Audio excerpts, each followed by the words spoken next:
All right, in three, two, one. Yo, everyone, you're listening to Filmmaker Mike and the boys. Joining me for this episode is Kuya Go, Power Rangers!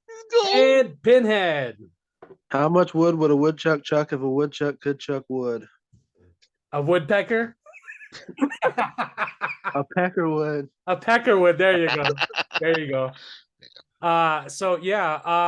We're back on a Sunday. Pretty crazy morning to start off Sunday. I guess last night people were already sharing rest in peace first and foremost to Jason David Frank, also known as the Green Ranger from Power Rangers, the White Ranger. And I didn't even know till like a few years ago that he also returned as a Black Ranger or a Gold Ranger. He was a red, wasn't he? And a Red Ranger. Yeah. But I also saw that he either returned as a gold or a black. I think in one of the corny Ranger ones, he was like a black one. And I'm like, shit, bro, would you leave the rest of could you just stick with green and white and leave the rest of the colors for everyone else? No, I think he should rep yellow, for whatever. But well, I mean, this is cool. I guess it's fair because Jason did it in Zeo. I mean, he came back as the Gold Ranger at one point in a story arc. So, I mean, I guess it's fair. Yeah. So I'm seeing. Yeah. So he came back. Yeah, as two different Red Rangers and one gold. It's gold and black. But I'm assuming that's gold. What did he die from? So supposedly, he took his own life by suicide. Ah, shit. That's he cool. Supposedly, and that's the thing, there wasn't any official or legitimate sites of note that were reporting it, and that's why a lot of people this morning were not believing it because supposedly, like his trainer, his buddy, like posted about it, and so a lot of people were like, "No, that's a hoax. That's a hoax." But then multiple cast members or like people that he worked with also started posting, their about his loss.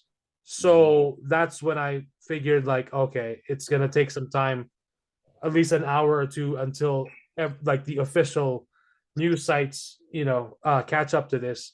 But the one I saw was Mike Brunzulli. He posted it was last night. So I think a lot of people didn't see it till like early hours of Sunday this morning. His caption read, "R.I.P. my brother from another mother, Jason David Frank. I'm still in shock. I'm feeling terrible. He called, left me a message, and I took too long. Jason was a good friend to me, and I will miss him. Love and prayers for his wife Tammy and their kids. I pray that God gets you all through this difficult time." And supposedly, also people have been saying that he got Jason David Frank got a divorce from his wife, or his wife left him, divorced him, like around September of this year.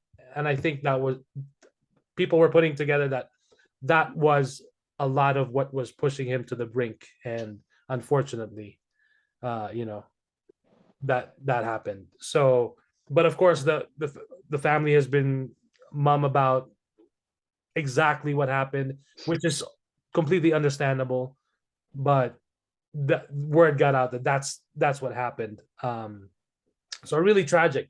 It was just like a week ago that we lost Kevin Conroy, and who was also a staple of 90s Batman and beyond. But of course, he was established in the 90s animated series, and now of course Jason David Frank, R.I.P., the Green Ranger, the White Ranger, and multiple other Power Rangers. He was very active on the con circuit. He met a lot of people. I've seen, one of my very good friends met him when we had a Reno Comic Con a few years ago. I want to say within the last 7 years. We had two of them back to back, and then they stopped. But I think it was the second year that she went, and she took a picture with him, and she even had that picture autographed. And I've seen nothing but, of course, very kind words from fans all over, sharing that, pictures of him, that they got to meet him. For those that were fortunate enough to meet him at a con or at a signing. So lots of good memories out there. I wasn't a diehard Green Ranger fan. I was always Red Ranger. But I appreciated Racist. the Green Ranger. What's racist about the Red Ranger? You know what's Why- racist? There's no colors, man. There's no colors. All Well, right. in Power Rangers, there fucking is colors. All right. Why? Why are Every you picking the time white man's colors, when I man? was a kid, I was the Red Ranger.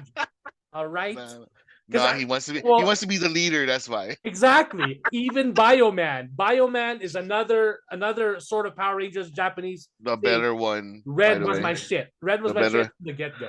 The red, the Bioman series was better, but I Yeah. digress. Yeah. Yeah, but yeah, Red Ranger was always my favorite. But when they introduced the Green Ranger, I was like, holy shit, this guy's fucking badass.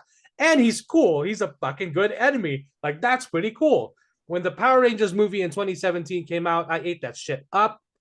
I Mhm. love the beginning. I love I just thought I wish they would have made at least half the movie, or at least 20 minutes of it, of Zordon as the Red Ranger and Rita as the Green Ranger. But kind of like what Zack Snyder did with Man of Steel. The first 20 minutes is Krypton. Like that intro, expand that shit. I want more of that shit. That was fucking awesome. That was brilliant. But yeah, anyway, great memories of watching the 90s Mighty Morphin Power Rangers and the movie. After that, I kind of like stopped. I didn't get to really catch up on the rest of the iterations of the Power Rangers. So the Mighty Morphin was my favorite, and so was that first movie.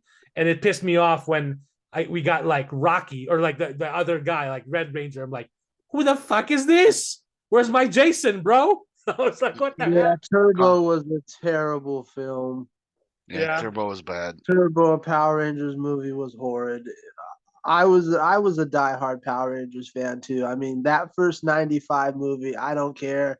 Like his one-liners alone were great. Like, welcome to my nightmare. Like his key eyes were the best. Yeah. Like as we call them in karate, they were the Like, best. Correct me. Go ahead. I can honestly say that I did meet him when I was 14. I met him and he signed my yellow belt because I remember I went up to him and he was like one of the sweetest, nicest like we hear legends of some that are great and some that are like they're pricks and they won't give you the time of day. This man, he was not only sweet, but he listened to me talk to him about how I was inspired to get into martial arts from him and Van Damme, but mostly him because I grew up watching a lot of his, not just the Power Rangers, but I had the fucking martial arts video cassette tape that got me into martial arts. And this guy, without a beat, without breaking a sweat, signed his name on my yellow belt. I still have it somewhere in storage, and I'm never gonna get rid of it. But he was a class act stand-up type of guy, and this is just a tragedy. And it's furthermore a testament to not just mental health, if it is true that he did commit suicide and losing people to suicide, but it's also a further testament to people just, you got to be with your loved ones while you have the chance because you don't know, tomorrow's not promised. As cliche as that saying is, tomorrow's not promised. Don't wait until it's too late. Like, even if you have that one distant friend who you haven't talked to, you got to reach out to them. If they say fuck you, then so be it, that you did your part. But you got to try your hardest to keep close to the people you love because he's not the first, and unfortunately, he will not be the last. We had Chester, we had Chris Cornell, we've had plenty of people that have done this, and like I said, unfortunately, he will not be the last. So just cherish the family and the friends you have while you have, and that's all I would say on it. Yeah. Correct me if I'm wrong. He was like one of the few legit like He martial was a real artists in martial that. artist. No, he wasn't a phony. Yeah. He was a Yeah, true because like martial art. He was a world champion. yeah, that's the reason he got the gig, right? As a Green Ranger Exactly, because of because that, he right? actually could Okay. fight. He actually was a world champion Because at I that time. I By know the I time, know Yellow Ranger Trini was a martial artist as well. yeah, The pink one wasn't. She was She a was a dancer. gymnast, I think. Oh, Wasn't she a gymnast? dancer. yeah, Or she was was a that just in the gymnast. show? No, No, she was an actual legitimate gymnast too. Yeah. yeah. Yeah. Because she And then like talks about it even to this day in some of her interviews that she got a job because of gymnastics at the time. yeah, I think Blue Ranger and Black Ranger are the only ones that weren't like legit like martial artists in the sense like they had the training. Right. I think they took like some classes or something, but that's about it. But Yeah, because by the time Jason got the Tommy gig, he had already won like 2 or 3 karate championships already. That's why they, like you said, that's why they gave him the job. yeah. And like when he came, when he came in front of the screen, like he like as the enemy, like I was just like, how the fuck is like the Power Rangers gonna beat up this dude? This dude was yoked. Like Yeah, he was just like, dude. what's up? He No, no, no. fucking blew his dragon flute with a fucking mask on to call his Dragon Zord. I My know, powers, right? kid. It's Godzilla's. No, but like in the show he had like the cut off green whatever flannel looking thingy, right? And with the hoodie It's in tank the top. back, Yeah. or was it a tank top or was it a hoodie? Like the hoodie flannel. The green was a tank top, and then I know what the flannel shirt you're talking about, the greenish red, that all Yeah, the yeah, yeah, colors. yeah. He looked like a more fit Al Borland from. I know, but like No, like the freaking he was just no, like he was yoked. yoked. I was just like, dude, like Red Ranger's gonna get his ass kicked with this dude. Like what the fuck? Especially from a guy who we were supposed to believe was a teenager. He was like, for a teenager, wink, Yeah, wink. He was yoked. He was yeah, yoked. he looked like a grown ass man. And I was like, You're wow. built like Brock Lesnar, but you're a teenager. Wink, wink. Yeah, but yeah, like from what I heard, like he legitimately loved being considered like a Power Ranger and being somebody that's he wasn't the one of the ones that complained about like, oh, like the pay sucked, like, whatever. He just like, I just wanted to have fun and it was enjoyable meeting all the fans, the people that grew up like watching the show and all that stuff. Like I have like Mike and I have that mutual friend that had the picture of Jason David Frank. I have another friend in Seattle that just recently met him in the con. That's cool. So like he was very grateful with all of the stardom or like the notoriety that he had with the Rangers. He was one of the if I'm not mistaken on this one, he was one of the few of the original cast that went back. I remember Yeah. like they had like the Red Ranger saga or some shit like that. I can't remember what it was. What Forever Red, I think is what they called it, and they had Yeah, a ton of the Red Rangers. Yeah, yeah. There was like a lot of Red Rangers, and then yeah, all of a that sudden was like cool. yeah, and then he showed up. I'm like, how the fuck is he a Red Ranger? What the hell? Like, did I miss this? But then like I was like, oh, it's Tommy. He can do whatever the fuck he wants. So Well, he also came back and was a full, like, he was one of the, he wasn't the main guy, but he was a very big voice on pushing Shattered Dimensions too. Not just for him to be in it, but to push the legacy forward because he was still that passionate about it. And this was only, Shattered Dimensions is not that old. This is only a few, which led to Battle of the Grid. mm. So like, and Battle of the Grid is only like 3 or 4 years old as far as the game's concerned, which is a continuation of Shattered Dimensions. did So did he have a part in the new movie or Uh, like a cameo? no, no, no, He did which not, no, right? None of them did, right? no. None of them did. But at the end of the movie, they already hinted that Tommy was going to be introduced in a sequel, but the Mm. sequel never happened because that yeah, didn't perform well box office wise. It yeah. performed well enough, man. Like, I mean, it did. I mean, if Captain Karen can fucking like get a guaranteed second movie, and well, Captain Karen made $1 billion. well, that's the marketing problem of like the people that handled the Power Rangers movie. My Power Rangers movie, to be honest with you, was a lot better than Captain Karen. But see, Well, Cooey, yeah, you and I both know but in the eyes of the corporate overlords, the Power Rangers movie was a failure right. Yeah. because I it mean, didn't reach $1 billion, or the at least. the merchandising was fun. I was buying the action figures. I went to Krispy Kreme to buy Power Rangers donuts with that cool Power Rangers box. I was like, shit, yeah, it's fucking awesome. Wait, But, did you eat the donuts? Huh? Did you eat the donuts? Fuck yeah, I did. Dude, that it lost the value already. Oh, So I'm fuck, not that crazy. I'm crazy, but not it that lost the crazy. value. Like, might as well like burn it. It's like it doesn't. I'm just kidding. I kept the box. I know, but Made sure I wiped that sweet glaze away because I don't want any ants crawling. yeah, start licking it So off or something. Yeah, rest in peace, Jason David Frank. If anyone needs this, we're gonna share it here just in case people are not Yes. aware.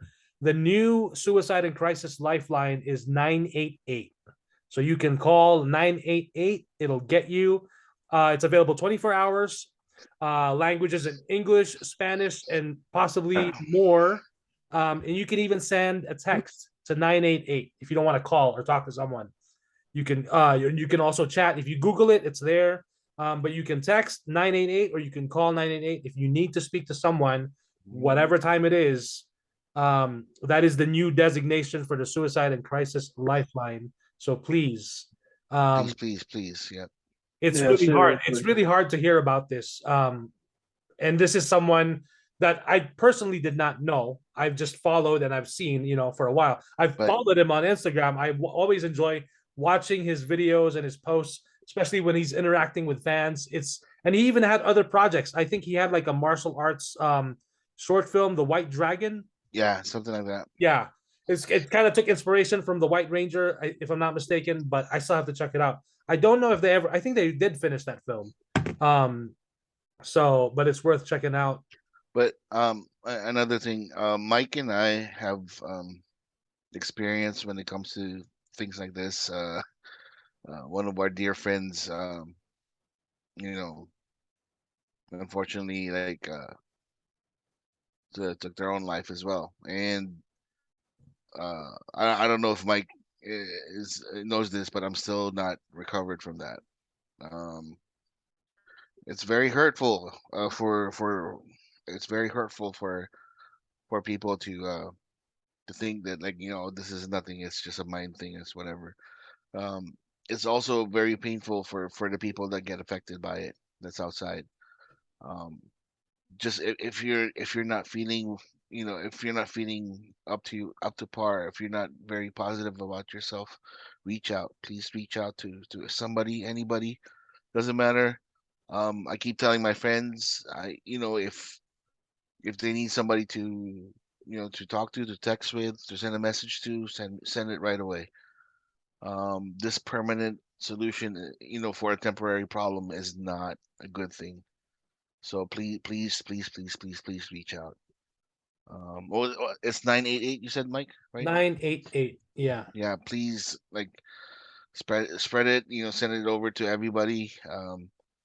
Like, if you guys are, like, just feeling not, not so good about yourself, or if you just wanted to talk to anybody, just reach out.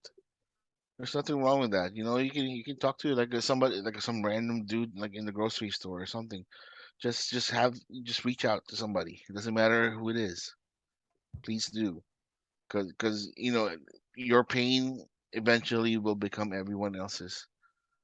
So just take that initiative and take that step, please. Okay. Yeah, I remember getting that call at like 4 in the morning when It's my so funny. friend when my friend called me and she was crying and I was like, I could barely understand her, what's going on, Yeah. until she caught her breath and she told me what happened, and I was like, holy shit, that hit me really hard. And when we attended his funeral, it hit even harder. And I realized, I think he posted on his Facebook. I think it was Facebook, or could have been MySpace then. It was MySpace, I think. Yeah. And he posted something like it was a last, like, final goodbye, which not a lot of people obviously paid attention to, or like probably didn't get to reach out to him quick enough. So yeah, that was really rough. And still, to think about it to this day, Yeah. it still hurts because, yeah, it's just like, holy shit, I could not believe, like, and after that there was another one that followed. And this is within the church Yep. community, so even harder because it's like like, holy shit, we didn't, we were like hoping, like, hey, we made it clear to everyone, like, if you need someone to talk to, we're here, let us know. But of course, stuff still unfortunately, Yeah. things will still happen. But then that's why I always want to stress it out that, hey, you need to talk to someone, please reach out. because it's really you not know, worth. you can wake my ass up or like you know at any time. If I don't answer, leave a message. I always do my part to return that call. So just be patient. Please be patient. Don't think that nobody's gonna call or nobody's gonna react. Nobody's gonna say something to you. Just reach Yeah. out. That's all. Yep. Alrighty. So moving on to some breaking news for a Sunday night. I was like, whoa, I wow, know, what is right? this? What is this? This I is thought it was just the World Cup and like Sunday football, but I oh, guess there's more news now. holy shit, dude. This when I saw this, I was like, I was driving home from Costco and I was like, Dude, like what the hell? Mike's penis probably like engorged, like it almost like caused an accident because his penis just got enlarged like My 10 times fanboy, already. my fanboy, the fanboy in my pants got a little too excited. And I'm sure it's not just me. I share Oh, this with all Disney fans, not just fans, but Disney cast members Disney who fans, work Disney cast so members. Yeah. diligently in the parks Yep. are also rejoicing. And Yep. that's why I also made a few TikToks. I made an Instagram reel. Check it out, like it, share it. Subscribe, whatever. Do all the Sure, that things would you be need to do. nice. So Variety reported 3 hours ago, so around 7 p.m., Bob Iger has replaced Bob Chapek as Disney's CEO. And that's huge because if I'm not mistaken, Bob Iger was the Disney CEO for about 15 years, if I'm not mistaken. And Disney Plus, that's been his baby. So Mhm. when he left, everything that's been on Disney Plus so far, I mean, I'm assuming even Andor, that was already being worked on when they launched Disney Plus. So he oversaw that before he left. The Mandalorian, everything that, I mean, of course, there's been hits and misses, but hey, when Disney Plus launched in 2019, in November of 2019 with The Mandalorian, it captured a lot of not just Star Wars fans, but it captured a lot more people than it should have. That because of a little thing called Baby Yoda, who was kept a huge surprise. I mean, think of it this way: imagine Disney is known for their merchandising and making as much money as they can. John Favreau tells Bob Iger and all the upper heads at Disney, like, "Hey, no merchandise of Baby Yoda until after a year after the show, or until we didn't Till get after the merchandise season until a ends. year after. Yeah, so the fact that because there was no merchandise, they were able to keep that secret. That was a huge thing, and it was sure it's a missed opportunity, but I think they've made their money 10, 20, 30 times back over now just from merchandise from Baby Yoda. So anyway, Disney shakeup: Bob Iger back as CEO. Bob Chapek out. Board cites complex industry transformation for a shocking C-suite shuffle. Iger says, I am extremely optimistic for the future of this great company. And this guy already pretty much stepped down. He took a back seat. He was set. He even released a memoir. And in that memoir, the whole interaction with George Lucas when they were buying Lucasfilm, he spilled it all out there. So that was fascinating to hear. But it says here, uh, the shakeup that caught the entertainment industry and Wall Street mostly by surprise was confirmed by Disney's board of directors late Sunday. There had been rumblings of a shakeup in the C-suite, but the prospect of Iger returning to the CEO job still seemed far-fetched.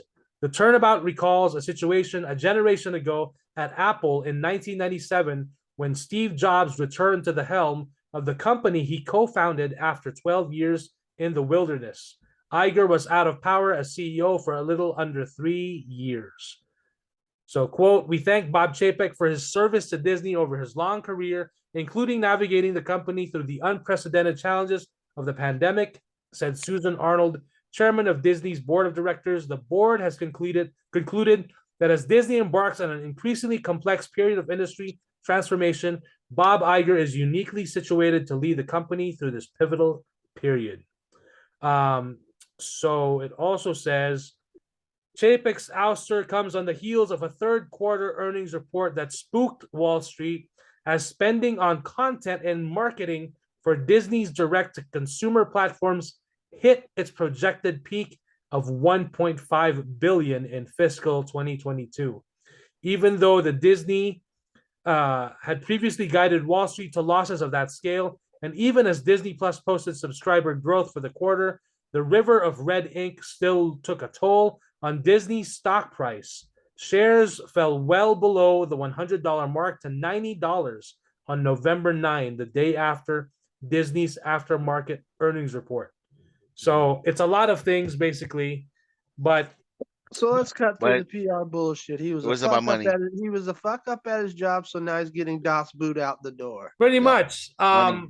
A lot of It's- the biggest complaints from a lot of cast members and a lot of Disney Parks fans was that they took away a lot of things that used Yep. to be free, which Yep. is understandable. It's a business, you're gonna make money.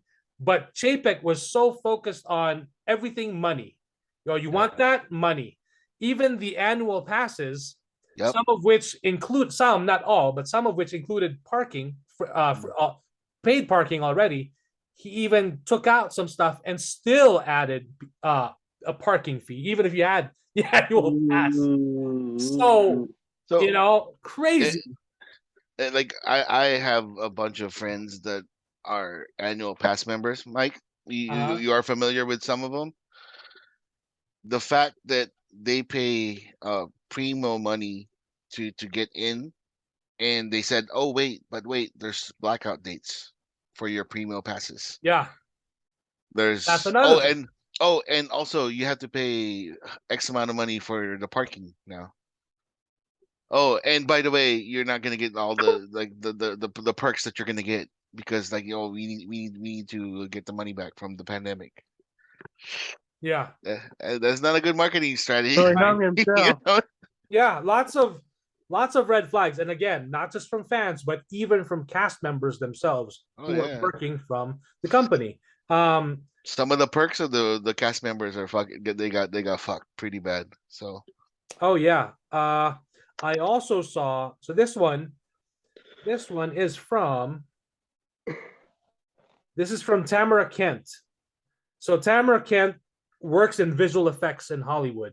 She worked on the Snyder Cut. She worked on the upcoming Flash movie, and I'm assuming she also probably worked on. Let's see. I'm trying to see.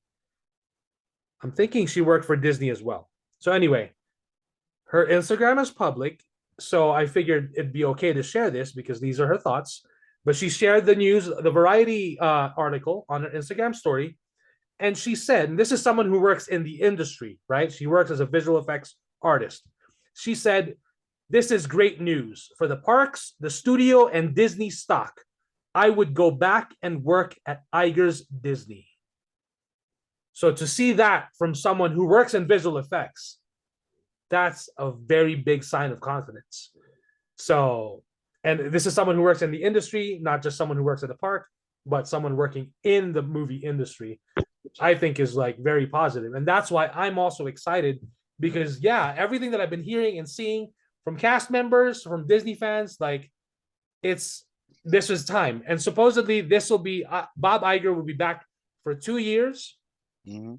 And then who knows? He may be up for renegotiation on how he does with that, on how well he does with that, or maybe someone might take over again.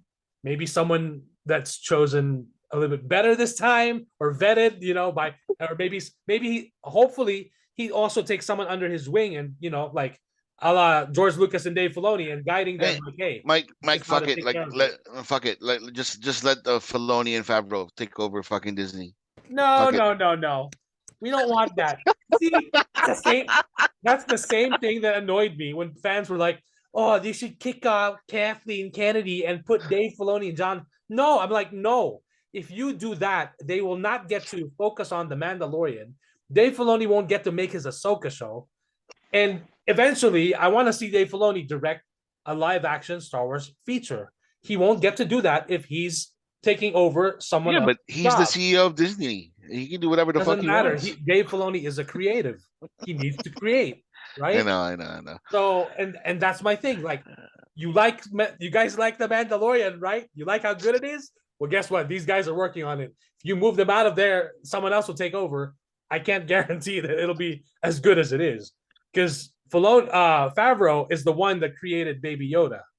Essentially, he brought that in the story. You So, know, Mike, do you think they're gonna appease the Disney fans, a la giving special things at in the parks, and or cast members or any employees or anything like that? You think Iger's gonna be like, hey, you know what? Let's kind of bless these guys a little bit because like of I all hope the so. I hope rumblings. so. We will see. I mean, about a month ago, I heard, I can't remember the article, but previously Disney employees were given the option of having a freebie for as Mm-hmm. long as they're working for the company. You can Mm-hmm. either get free park passes to any park, and that's like, hey, you go to, if you're working for Disneyland in California, you travel to Disney World in Florida, you get those passes are still good there, right? Or you get Disney Plus free for a year. Now they've actually upgraded that, and they're giving employees both. So they have access to the parks and they have Disney Plus, which only makes sense. I mean, that's really nothing compared to the billions of dollars I the know. company Like is it'd be making. nice if they say, hey, you know what? Here's a couple of Disney stock. That would be nice. Who knows? Who knows? But regardless, the fact that there's a lot of because of the stock price, the investors got Yeah, like, yeah, what the hell, guys? Like, it's it's $90. Like, that doesn't go that low. So now putting Iger back will restore confidence, yeah. and will also boost everyone, as far as their morale. So, and the fact that, you know, I'm pretty sure once I go on TikTok later and I look for, the Bob Iger announcements and the cast members, the hardcore Disney, goers that are there like every We're gonna get our pins back, guys. We're getting no, pins. yeah. It's free now. We're Oh, not. I don't know We're about not. We're, free. we're not gonna get. We're gonna get the commemorative pins again. It's not. We're not gonna pay like 50 bucks.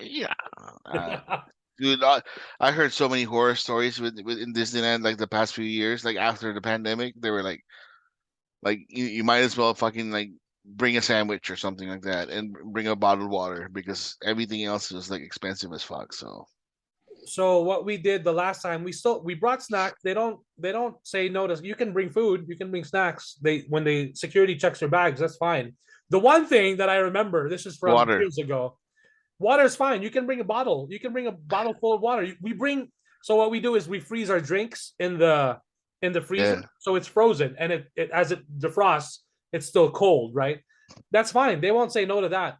What they will say no to, what security will take away from your bag. What I saw years ago, someone brought a bottle of Tabasco, and they took it because it was glass. They took it because it was glass bottle. Like, if it breaks, someone could get cut, get hurt, then, that's a whole Oh liability Jesus. issue. Um, Mike, did I tell you I brought my fucking pocket knife in? they didn't find it. Oh, they didn't at all. They Yeah, like when they were looking for it, like, they were, what's in the bag, and I was like, yeah. oh, I got my, I got some fruit, I got some my fruit knife, my, all that stuff. The guy heard it. He Right, just looked right, at me. He right. just looked at me like, like, are you serious? And I was just looking at him like, how the fuck am I gonna cut the fruit? You know? It's like, as long as you're just cutting fruit and nothing else. Oh no, but then like, it was, there was like people, I was like cutting fruit, and then I flipped it on, and I was like just cutting fruit in front of people, and people were just like, what the fuck is this guy doing What's cutting wrong fruit? with the psychopath?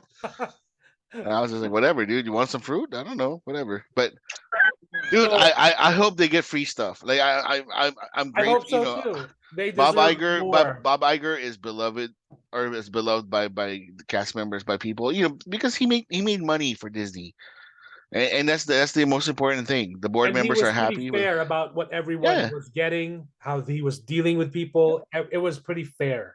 yeah. So So I'm hoping that, so I get my hookup for the fucking parks now can finally get like the blocks that he has on his fucking thing, so Yeah.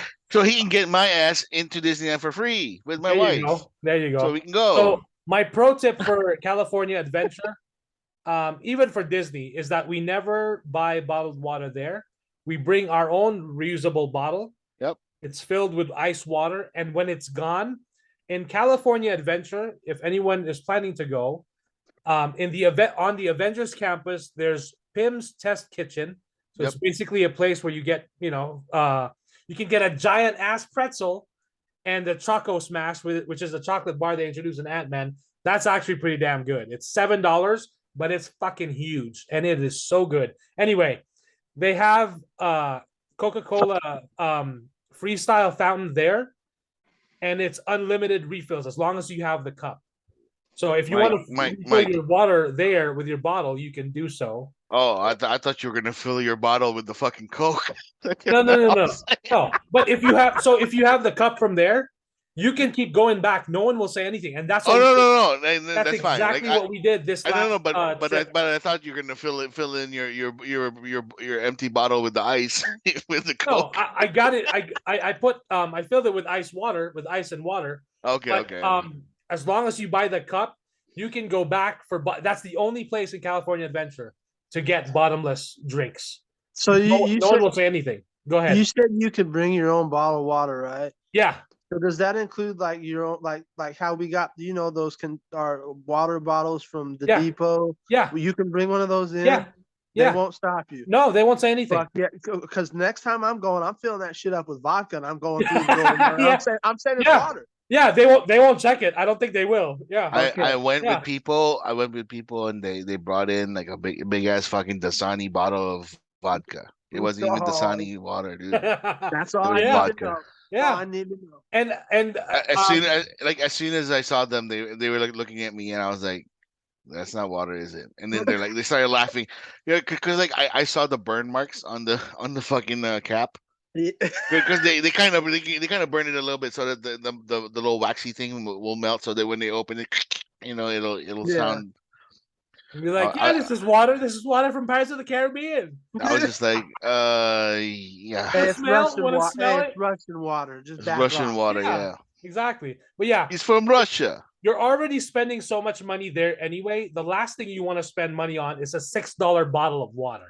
Yeah, that's insane. That's insane. It is insane. Especially after I spent $50 on my T-shirt that I got from your concession stand. That's insane. Yeah. So, yeah. That's one thing. That's just a small tip that could help. I mean, that's $6. Cool. You add a few more bucks and you can get yourself some beignets right at the French market, and a nice cold glass of mint julep, which Kuya did recommend to me a few years ago. And ever since then, we always make sure to get it. So that's cool. Yeah.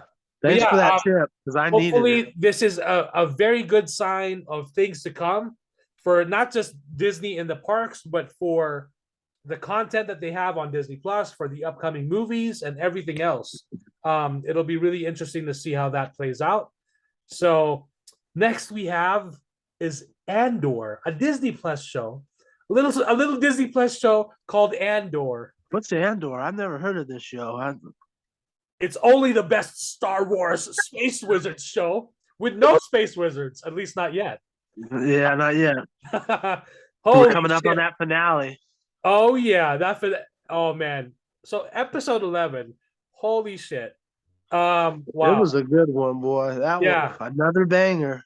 Daughter of Ferrix, 45 minutes, a fugitive once more. Cassian must make his next move before it is too late. I like those two aliens that they introduced when they shot them with that like web looking web net. The little. There's something about Mary cum shit. Yeah, the cum net, the whatever splooge thing, whatever. I don't know. I'm like, could you guys have not made it a different color? I can't. They were like, yeah, that looks good. That looks good enough. No, and then like the face of Andor and fucking Melchi or whatever, they were like. But I'm assuming it is supposed to make it slippery or sticky, so it's harder to like remove. You know. I know. So basically, just like Bukkake. So they were gonna fix it in post, but they forgot. So. There you go. Oh man, I remember. I think on the new Jokoi's new Netflix special, Yeah. he mentioned something like the wife says, "Honey, what's bukkake?" And then the guys are like, "Oh, shut up, don't say anything, don't say anything, or your night's ruined." And then Jokoi says, like the wife is like, "Oh, you sick fuck, you watch this." By the way, unfortunately, Jokoi was here in town. We had tickets to see him Thursday night. I took off from work, but unfortunately, we could not go. The kids got the flu, Ah, and Julie caught it too. that's always the case, isn't it? And that's why, of course, and fucking Ticketmaster. Oh shit, boy, do I have something to tell Ticketmaster. Not only could I not get Taylor Swift tickets, but fucking I could not even get a refund for my Jokoi tickets. I That's had to sell it insane. to someone. That sucks. Yeah. So, because I guess there's an option now for Ticketmaster shows, but of course, it depends on the vendor, quote unquote. You should be able to resell the tickets, on the Ticketmaster site, so that if you can't make it, something comes up. Hey, don't have to worry about it. But that option was not. It wasn't highlighted on my profile. So I'm like, shit, these tickets are gonna go to waste. Julie was telling me to go myself. I would have ended up going with my brother-in-law and my sister-in-law. But I'm like, I don't want to leave her and the kids. Like, I just want to stay at home with them and take care of them because they have the flu. Like, And she was like, "No, I'll be." I'm like, "No, I don't want to go without you. We were supposed to go together. We'll just see him next time." So anyway, fortunately, I got to sell the tickets, but I did take some money off to sell it cheaper, so at least I could sell them. So lost a little bit of money, but hey, at least it still went to someone else that actually used the tickets, and it And did it wasn't at least it wasn't complete bust. Like they almost put you in the corner. exactly. So I'm like, Ridiculous. yeah. So yeah, Ticketmaster, which is now under federal investigation, if I'm not mistaken, because of that Taylor Swift fiasco. I wonder why. Exactly.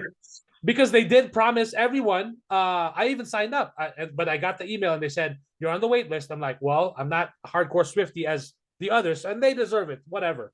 But they sent a lot of people a pre-sale code, and then for a lot of those people who had the pre-sale code who were in line, it was just absolute shit.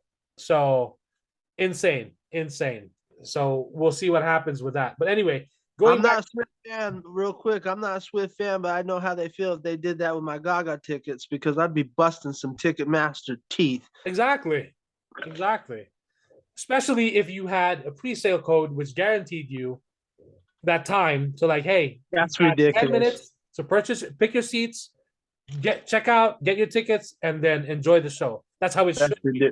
Yeah. But yeah, it is ridiculous. So yeah, going back to Andor, holy shit, when B2 was seeing the POV of a droid for the very first time, if I'm not mistaken, at least in live action. I think we saw it. No, did we see it in Attack of the Clones when C-3PO got no, we just saw it not from his perspective per se, not from his POV. What happened? When 3PO's head got switched to the battle droid? No. We didn't really see it from his POV, you know what I'm saying? No. Like even R2, we've never seen R2's POV. Like that camera shot. Like yeah, because this was Andor, when we saw the inside of B2 and he was like shaking or like, shaking his head. I was like, holy shit, dude. I actually felt for the droid. Like he didn't want to be left alone. I was like, it was pulling at my heartstrings. I was like, fuck. Like, how do you guys do this? Like, holy shit, dude.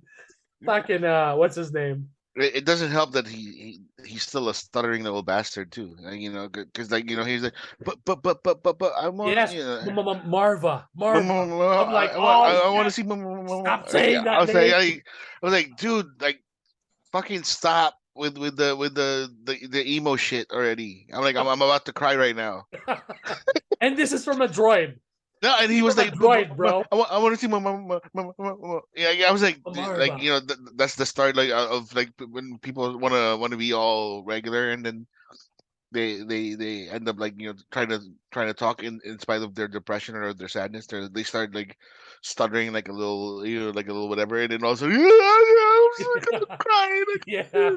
Holy shit, dude. I was waiting for that moment, but I guess it didn't happen. So And then when what's his name was telling him like, "Hey, you gotta go," he was like, "No, I want to stay." I was like, Mhm. "Holy shit, dude! This is just a droid. Like, how do we have so much personality and emotion in a droid? Like, holy shit, dude, amazing." I'm trying to see who does the voice of B2. Let's see. I'm not seeing it. Of course, they're not showing it to me on Google. Uh, is it a surprise? I don't know, but of Because course, the great. because if that's the case, then the people are saying that he might be K2SO. They were saying yes that eventually we may see Andor port over the memory of that droid into the K2SO unit. Mhm.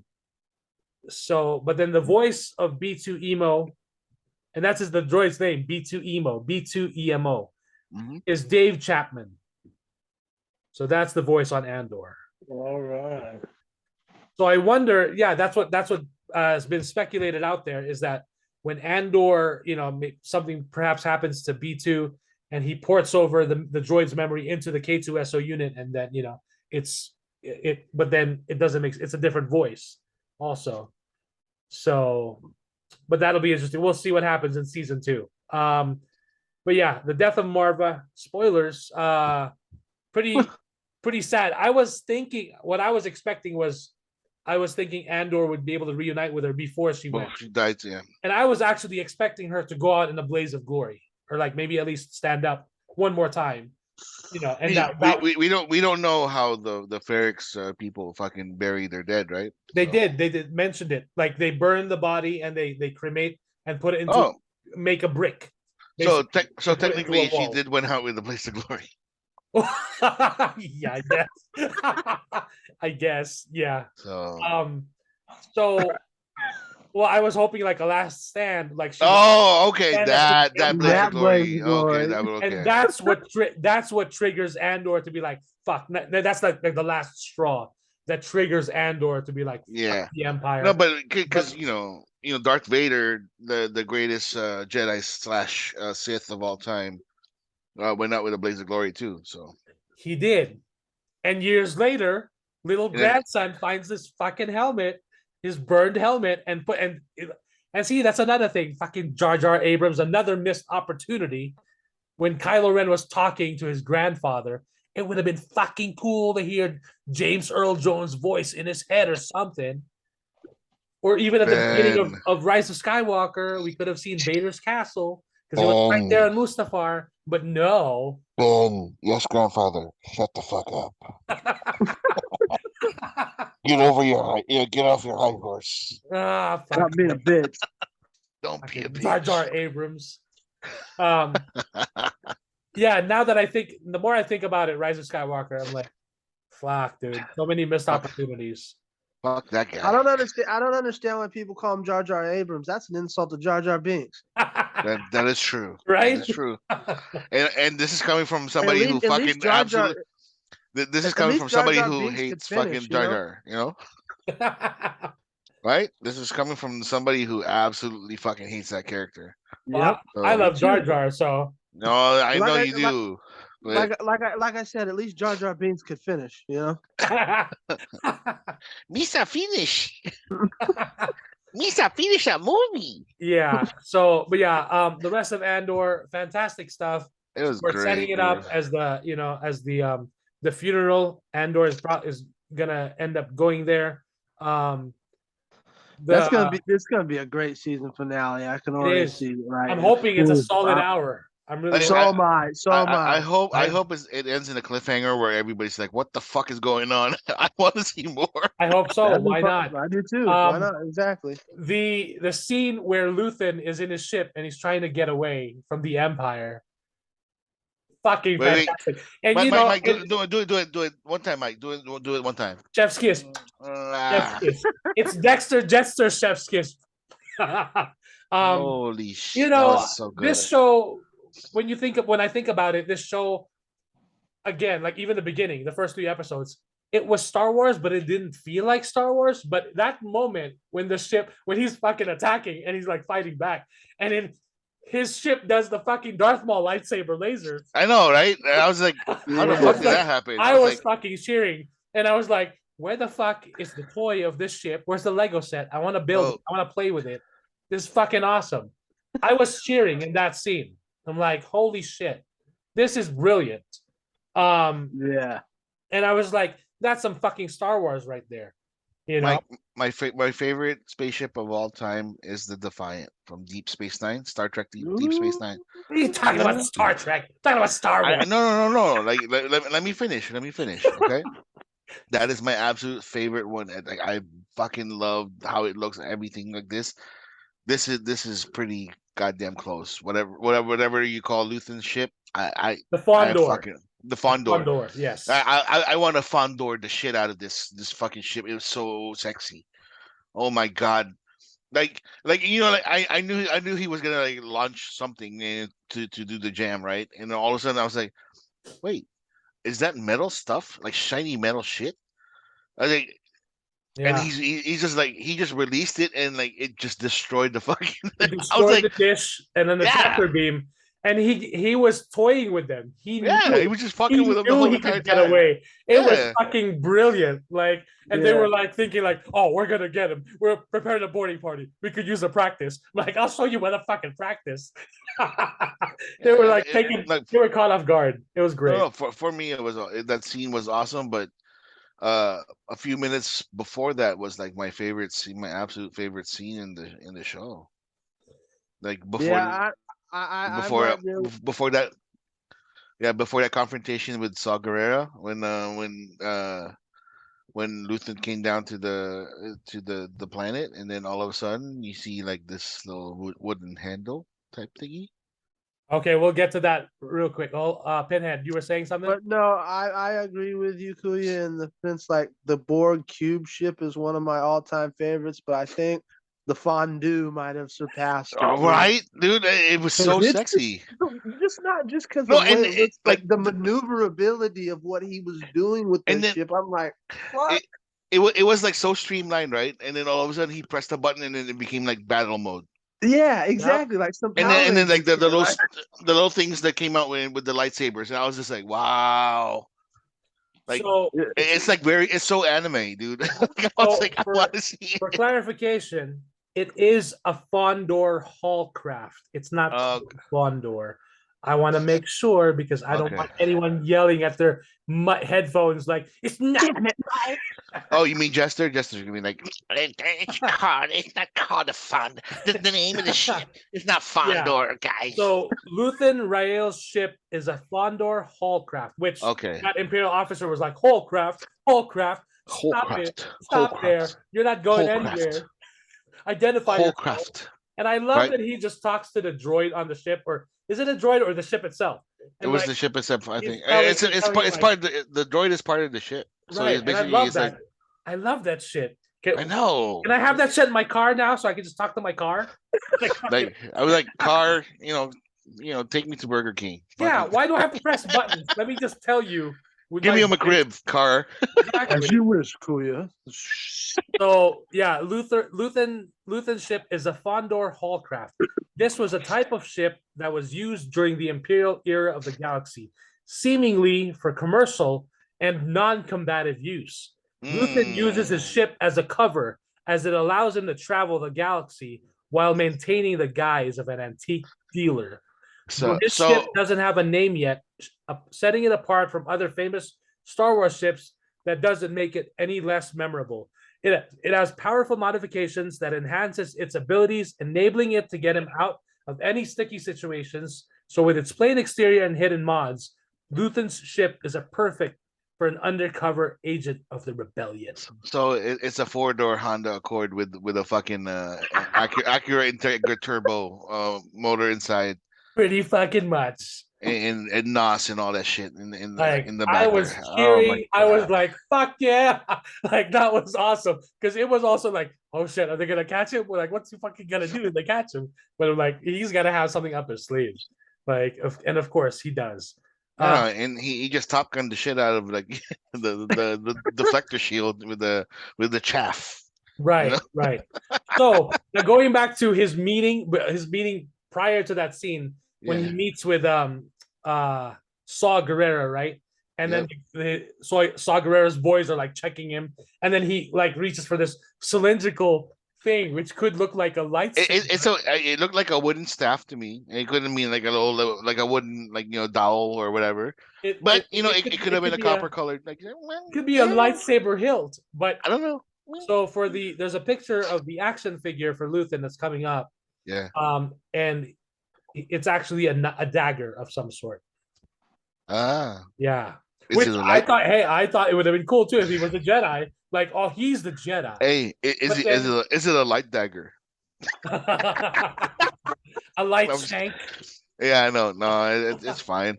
But just the way it looked, I was like, dude, I want one of those too. Right. So because they did it that they didn't. He didn't open it. Nothing. So I'm like, no, and the way that he nonchalantly just ignored it but wanted it back. He was like, right. You want it? You want it? Give it back.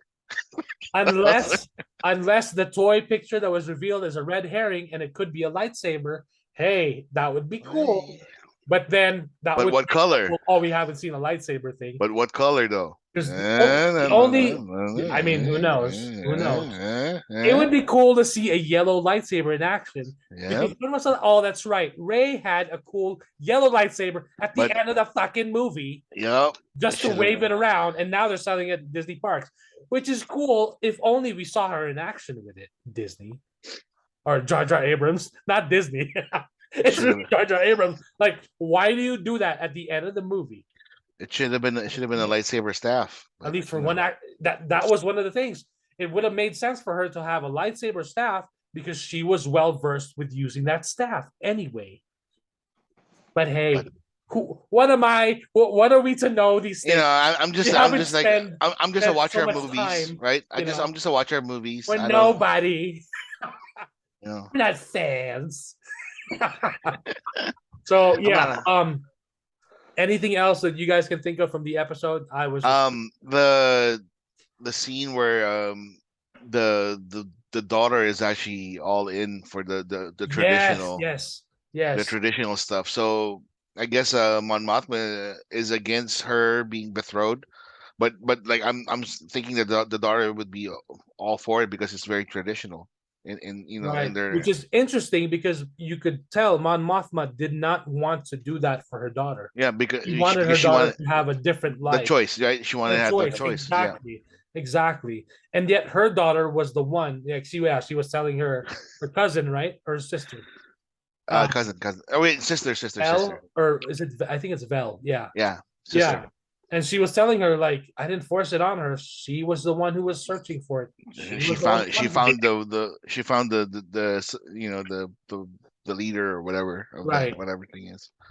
Which is really interesting too, because I was like, shit, that is a really precarious situation to be in. Because she didn't want to force this life on her daughter.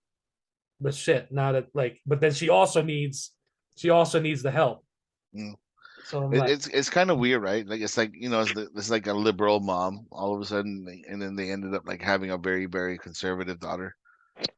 Right. That's her choice, though. Yeah. Which is fine. Yeah. It's not coming from anyone else but her own daughter. Yeah. Which is really fascinating to see.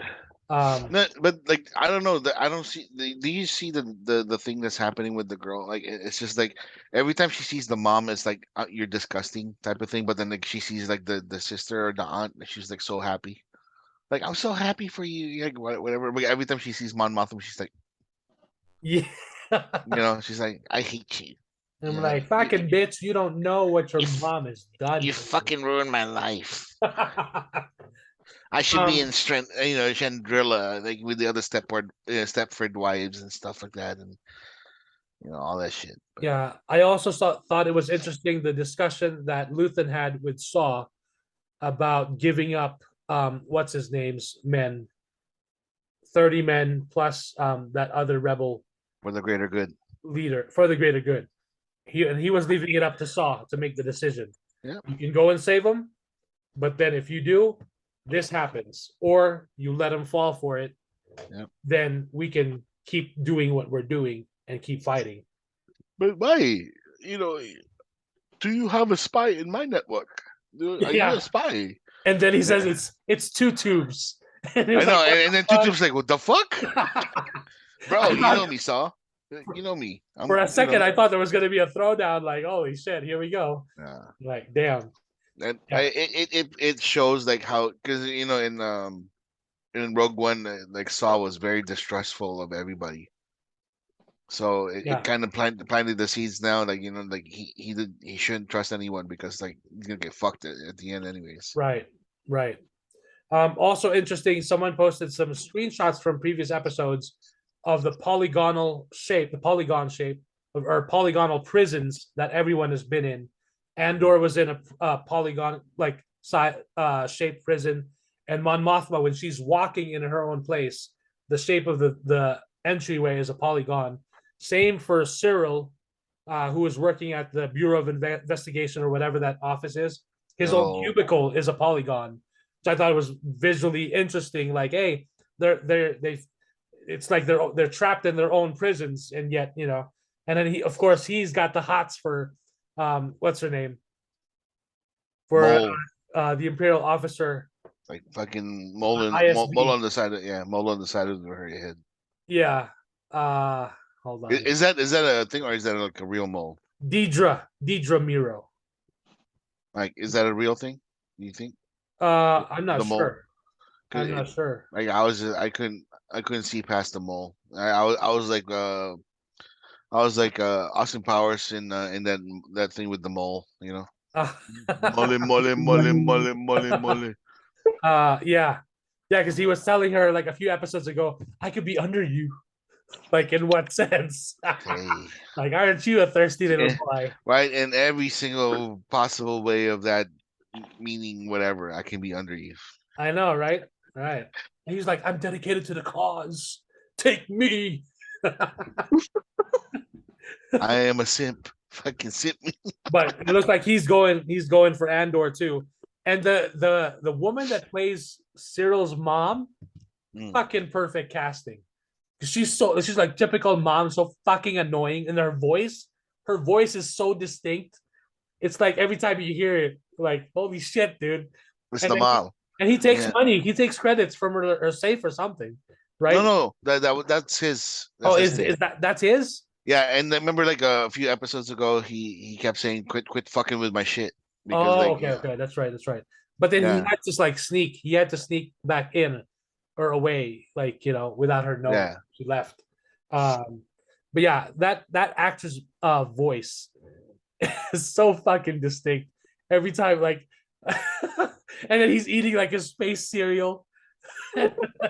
And like she's fucking like telling him like, your collar, you did something to your uniform again. Like, holy shit, dude. When are you gonna get married?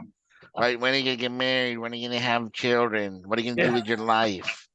Yeah. What's gonna happen to you when I'm gone?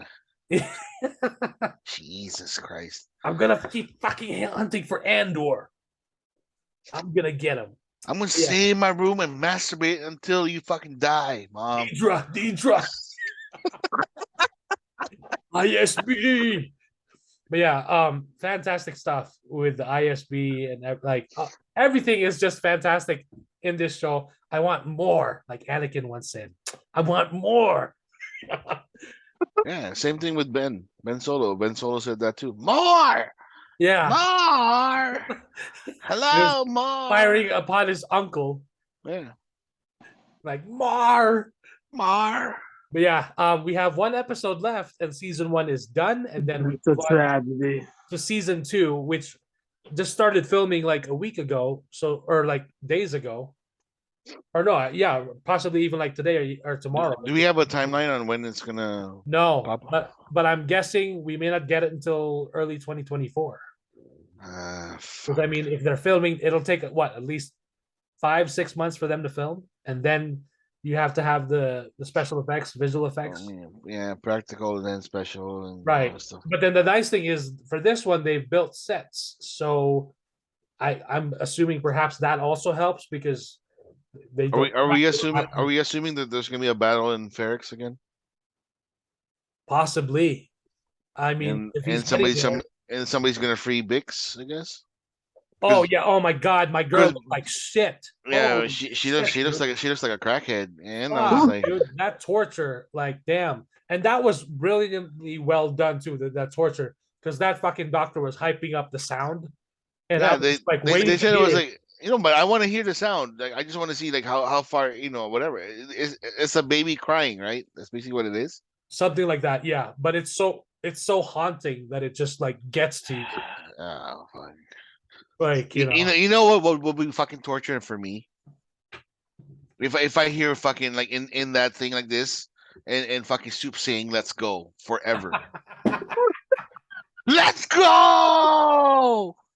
Let's I thought you go. were gonna say the Small World theme song over and over again, No, no, like the guy who gets I'm stuck. over that. I'm over that. Like that You're was over like that. the worst. That was the worst experience I had in Disneyland.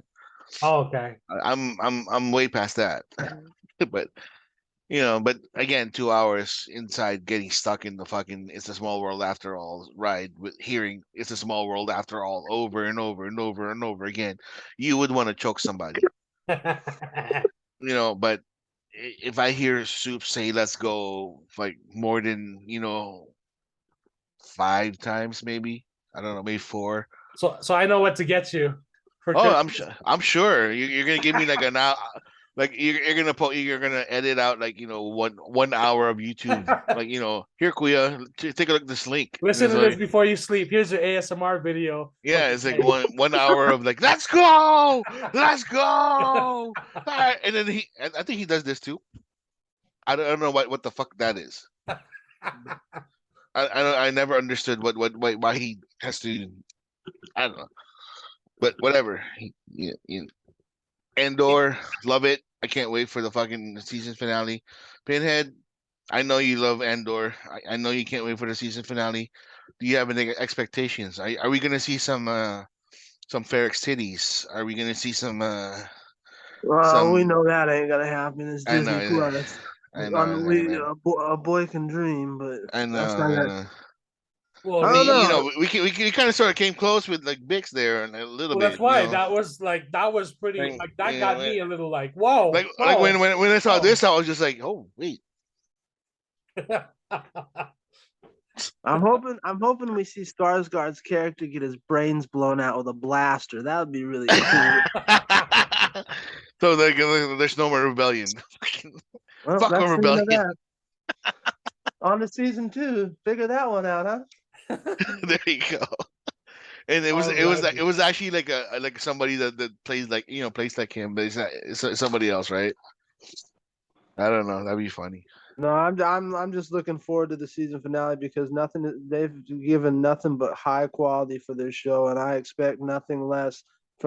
At this point, I expect nothing less than I would even go as far as I know it's not going to happen, but my only expectation is I would love if we got a 90-minute episode Oh, Oh, that would be cool. to oh, really hammer it home. But I know I'm not going to get my way on that. So, but otherwise, I expect nothing but an absolute great finale because it's been great across the board so far. So, unless they really fuck it up, which I highly doubt, we're gonna get a really good season I really finale. don't think so. Yeah. I don't either. That's why I said we're gonna get a really good season finale. So Yeah, and this show has really brought it back for me to like as soon as it drops, get home from work and I'm watching it.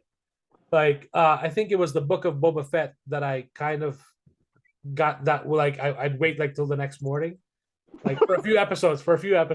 Wonder But for, why. but for that episode where where it was Mando season 2.5 Oh yeah. and fucking Luke Skywalker, I was like, holy shit! Why should I'm like I'm here, I'm back. Well, but So, like seeing Boba Fett in a back tank for like 3/4 of the goddamn show, like I'm like, yeah, I'll just wait until. yeah, the Book of Back to Tank, Yeah, that's I'm just great. gonna. Yeah. and that's why if they decide to do a second season, they can reclaim and basically get back in by doing a traditional Boba Fett bounty hunting one last hunt. He killed his greatest enemy already. Who? Cad Bane. Oh yeah, Cadbury Bane. Or remember when Cad Bane was laying there, his chest Oh, box was blinking so he could come back. And there's a back attack too. I mean, oh my the whole Yeah. season, God. they could easily dunk him in a back to tank and he's alive again. Why am I alive? Mm. He'll be modded. What's his name? Cobb Vanth is modded too. They showed at the end, right? So Yeah. we're probably gonna see him somewhere down the road. Back to life. Back to life. Back to life. There you go. That's what it should be called. Boba Fett. Back to life. Jesus. I didn't choose the. I didn't choose the back to life. The back to life chose. Life chose me. Yeah. Yeah. So yeah, Tony Gilroy doing the Lord's work with Andor. Holy I shit, know. dude! Top tier Yeah. Star Wars. And Yeah. you know, I'm gonna say it again because every episode we talk about Ender, I'm gonna say it again. I am so fucking happy that I was completely wrong with this one. And Totally. I will take that to my grave. That I'm the dude that said I don't want to fucking see Andor or I don't want to see whatever. But I am glad that I was fucking wrong. Which a lot of people also said, like, why are they doing the show about Andor? Why? What the fuck? Why? Why Andor? Why couldn't it be someone else?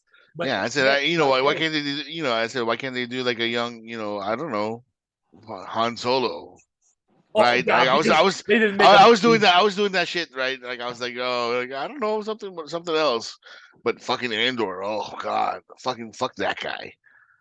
And, you know, everybody just likes him because he's like cute, you know. And like I was, but Yeah, great story. And I am surprised. I'm completely happy and completely satisfied that I was dead wrong. So yep. Speaking of young Han Solo, I mean, they only made a movie which didn't do so hot because of the backlash from The Last Jedi. And, you know, maybe not casting Han Solo himself. yeah, So, yeah. which, hey, I liked the Solo movie. I really did. I enjoyed it. I liked it a lot, to be honest with you. Yeah. But, you It, know, it Well, was it then was one. it didn't help that they fired their original directors over halfway through the filming of the movie. I yes. mean, that's a good Yeah. Oh, thing there. so is Han Solo compared to like the Justice League? Is that what it is? Well, supposedly the two guys, man, I keep forgetting the name. The Was it guys, Lord Miller? Lord and Miller, right? I mean, the Spider-Verse movie. Look at that shit. Fucking brilliant. Fucking brilliant. But supposedly the word was too much ad lib. They were having the actors do too much ad lib. There was too much comedy. When Kathleen Kennedy was supposedly getting the dailies, it was looking more like, what the hell are they doing? Like it's a comedy. Like it's why are they improvising so much? So, and I guess that's what really got her concerned. This is just from hearsay, right? And the rumors, the mumblings. But I was still curious to see that movie Mm. over what Yeah. what I Ron think it would have Howard been did. great, to be honest with you. Would have been interesting. I And think then it would have been there was great. also word that what's his name? Alden Ehrenreich, who plays young Han Solo, had an acting coach, and that like got a lot of fans were like, this guy can't fucking act. Like that's what they were saying. But I'm like, No, he was he's good trying at to other copy. stuff. He was trying to get the mannerisms of Han Solo right. That's Yeah. basically what it, that's what basically why he needed an acting coach. Yeah.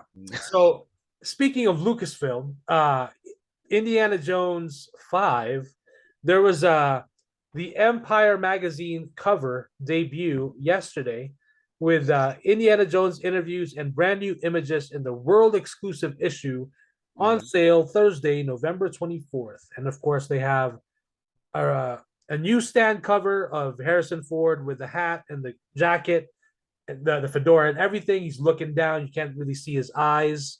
You can barely see his eyes. And the subscriber cover is Indiana Jones looking at what looks like downtown New York in the 1960s. Some concept art, which actually looks gorgeous. And then part of that, and then there's another shot of Harrison Ford as Indiana Jones, which looks like he's on a boat. And there's also a shot of Mads Mikkelsen's character who looks like the what's his name? Was it General, or it was just Tote, the character of Tote in Raiders of the Lost Ark? Did he die? Didn't he die in that movie? He melted, didn't he? Huh? Didn't he melt? Right, right. So it's Yeah. got. What? So now I'm wondering, because they were comparing like how Mads Mikkelsen's character even has the same round glasses as that character of Toad. The one like with the Yeah. burnt thing. Yeah, He melted. yeah. He melted. Okay, so maybe perhaps he's a relative, or he's just another character who has coincidentally the same glass and the same look as I Toad. mean, like that's kind of normal in the '60s too, because John Lennon had like round glasses. So I guess. So, but I also saw that this will take place in 1962 in New York. Indiana Jones 5 will pit Indy against Nazis again in 1969. Yet untitled Indiana Jones 5 is set decades after the events of World War II. You'd be forgiven for thinking that Indy might have a different enemy this time around, but while much is new in the upcoming blockbuster, some things never change. If Indiana Jones is back in action, so too are some familiar, fearsome forces. So, Empire can reveal that Indiana Jones 5 finds our hero in 1969, living against the backdrop of the space race, but the American effort to beat the Russians to the moon brings with it some uncomfortable truths for Indy. The simple fact is that the moon landing program was run by a bunch of ex-Nazis. Indiana Jones 5 co-writer and acclaimed British playwright Jez Butterworth tells Empire, how ex they are is the question, and it gets up Indy's nose. So they are currently Nazis. That's pretty cool. So that'll be a twist, of course, and that'll get Indy like, what the fuck? Let's see. He also says pitching gonna Indiana, fight Bron Von Buren or some shit. pitching Indiana, a man always looking to the secrets of the earth rather than the stars, into the era of the astronaut, finds him even more a man out of time. Quote, it's not just that the model of what a hero is has completely changed, says Butterworth. It's not just that they're looking for something where there's nothing up there. It's like Reno without the gambling, or whatever his line is. But the people that are behind it are, his sworn enemies. I'm like, oh, Reno got a shout out in the latest magazine for Indiana Jones. What are the odds? But hey, how do you say it? Nevada, not fucking Nevada. Fuck you guys. Always fucking annoys me. Shit. Wait, Reno has gambling? Oh yeah, Reno has gambling. It's like mini Vegas. Next to Vegas. No, we're not next to Vegas. Yeah, we're not next to Vegas, you dumb. Because if we were next to Vegas, I'd be there a lot more often. Because Vegas has a fucking Jollibee, and we don't.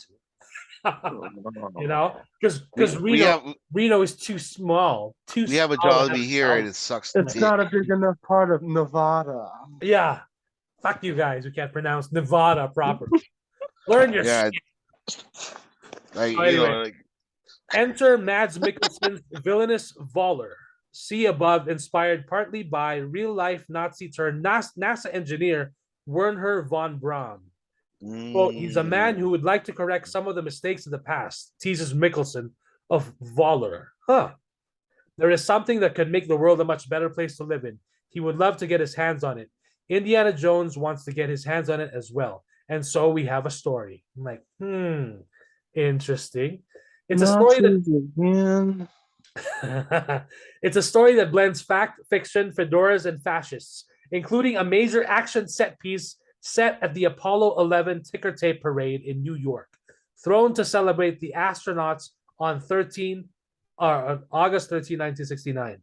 The sequence not only sees Boyd Holbrook's nefarious clabber, I'm a lapdog to Mads and a crazy one at that, the actress says, caught up in the middle of the historic celebration, but also provided the inspiration for Empire's exclusive subscriber cover art, which is Indy looking towards a brightly lit New York skyline.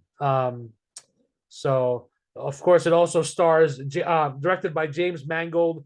It also stars Phoebe Waller-Bridge, Mads Mikkelsen, Shawnette Renee Wilson, Boyd Holbrook, James Mangold is playing her, and John Henry Butterworth, Kathleen Kennedy, Frank Marshall and Simon Emmanuel, I believe, are the producers, of course. So Indiana Jones. When is Indiana Jones coming? Cinema to UK cinemas on June 30, 2023. So what's the MacGuffin on this one? They didn't say yet. They didn't say. Is it Moon Rocks? It's something. Maybe it is Moon Rock. Maybe it's. I hope it's something else. It's interesting because for the last Indiana Jones and the Temple of the Hidden Crystal, or the Hidden Crystal Skull, the Crystal Skull, that was. Oh, I'm sorry. Those weren't aliens. Those were interdimensional beings. Is Boyd Hey. the son of Hal Holbrook, That's a good question. or is it just a coincidence? Because their names spelled the same. Yeah. Boyd Holbrook. Father is Don Holbrook. Okay, Yeah. Yep. I was just curious because Yeah. Yeah. So at least we have those details, which I'm surprised they released that early without even a teaser trailer. I wonder if we'll get in, if they'll lean into any of the Alex Jones type conspiracy theories, like the man never landed on moon, or the moon's be made cool. of cheese or something. That would that'd be be cool. nice. Or That'd be nice. that they just filmed the moon landing Yeah, that's what I in a mean. studio The background. That Kubrick would be did cool. it. We can get a cameo from Kubrick. That'd be cool. that An would actor playing him. that would be interesting.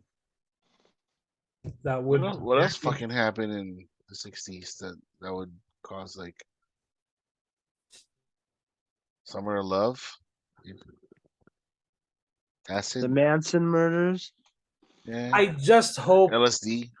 I really hope that they lined up their ducks in a row, and that we get at least a nice cameo appearance from Ki Hui Kwan, aka Short Round, in this movie. Oh, I Dr. know. Jones, Dr. Jones. Or perhaps if they didn't while they were filming, they saw the internet's reaction to their reunion recently at, I forgot what award show, or D23. D23.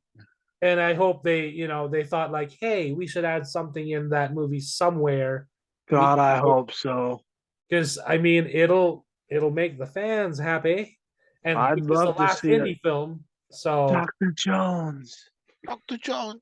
I just wish he would be the fucking sidekick of the movie. I mean, why You not? cheat. I know. You cheater. You have foca. It's been a long time, Dr. Jones. No time for love, Dr. Jones.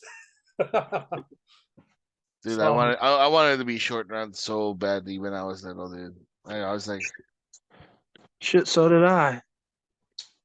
That's fucking awesome. yeah, dude, it was awesome. Like, I wanted to be a Like, part of the Goonies. to- to be honest with you, Harrison Ford for me was more than just Han Solo. Again, I know all the Star Wars fans, they love him as Han.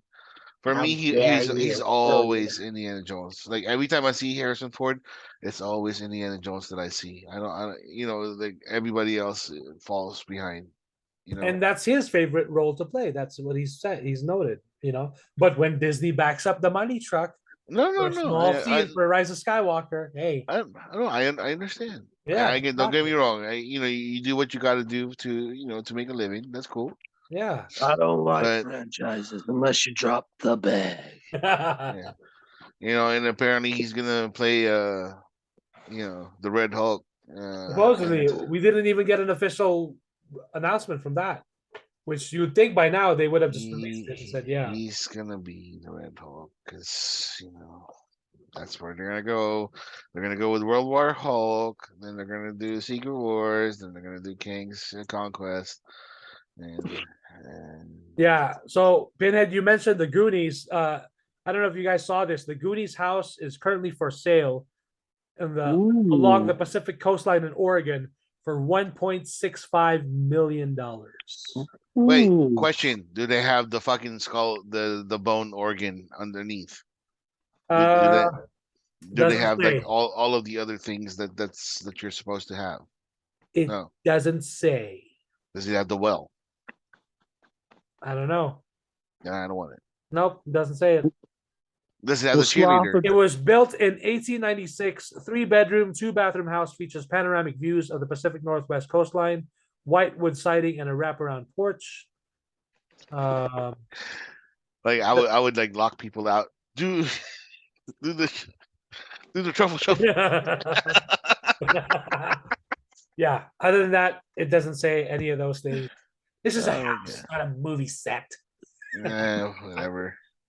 Yeah, but I thought it was interesting because Pinhead mentioned Goonies, so there you Yeah, go. that'd be And that's cool, another man. thing. You want to make look, where's Goonies 2? Fucking make Goonies 2. Come on. Like True Lies 2. Fucking A, James Cameron. Don't fucking give me Avatar 7.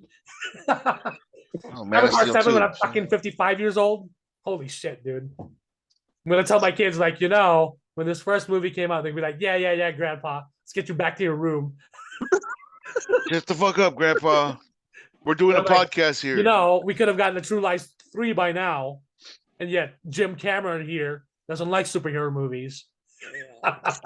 Oh, and fucking what's his name's character is not superhero in True Lies. No, Arnold? he's a Arnold? super spy. Uh-huh. Unlimited fucking ammo. What else? Yeah, it's a movie. Super strength. Yeah, super strength. Yeah. Great Yeah. one And line. a Harrier jet. And a Harrier jet, which brings me to my next topic on a documentary recommended by the one and only Pinhead on Netflix. Check this out. Oh, you get it. Really, you're drinking Pepsi right now? Fuck it. Goddamn right I am. Pinhead's got Coke. There you go. Goddamn right I am. It balances it out. Yeah, you drink Coke every time until tonight, of course, because you knew. You fucking knew. I told you I buy what's cheap. Right now, Pepsi is cheaper. So really? Oh, okay. sometimes Coke is cheaper, so I buy Coke. So there you go. Hey, you know what? I Nostalgia's cold. bought a 12-pack case of that Sprite Winter Spice Cranberry at Target. Oh, God. And when I rang it at self-checkout, it rang up to fucking $7+. Oh. And these 12 packs used to cost like around $4 or $5. Like, is it this holy big shit. can? No. It's a regular size can. But it's $7. And I'm like, is this because this is a special limited It's inflation. They're it is trying inflation. It's price gouging. That's what it is. Yeah, Fucking multi-billion-dollar Yep. companies. Holy shit, dude. Anyway, there's a documentary on Netflix. It's a 4-part documentary that I'm assuming it just debuted this week, right, Pinhead? Yeah, because I just caught it. Yeah. And it was in the new release section, so Yeah. So it's called Pepsi, Where's My Jet? And it's number 4 in the top 10 in TV shows today on Netflix. So this is about 7 million Pepsi points to win a fighter jet. It should have been impossible, but 20-year-old John Leonard sees the ad in 1995 and finds a loophole. So Pinhead, I'm going to have you start and talk about what you thought of this documentary, this 4-part documentary on Netflix. I thought it was fantastic. This kid had a lot of balls because the way he said, like, how he set up the intricate way of how he was going to go about it. And the running gag is, which really kind of pisses me off because he has a point which is true throughout the counter argument to the running gag is no one in their right mind would believe that you would get a Harrier jet if you did this. You were marketing it to kids and teenagers. They would, especially when you marketed the commercial as a kid coming down to high school in a fucking Harrier jet. Yep. You guys, they fucked up. They knew they fucked up. If you continue to watch the documentary, especially toward the end where the guy who created the commercial spills the real tea about how the number was supposed to be astronomical so no one could win it. You guys fucked up and the kid called your bluff and it was brilliant. This kid was a genius, even though we know the results. For those who have seen it, I won't try but yeah, at this point you should know because it's been at like he said at the end, he's been around everywhere. He's been on every news circuit. He was a fucking trivia question in Jeopardy for crying out loud. But the point of the matter is he had a right and entitlement to that because you fucked up Pepsi. I don't think Coke would have made this kind of 40 and slip, but Nope. you fucked up Pepsi. And it was fascinating going through the whole like anything that gives me a cameo of my boy, one of the greatest fighters of all time, Manny Pacquiao in there.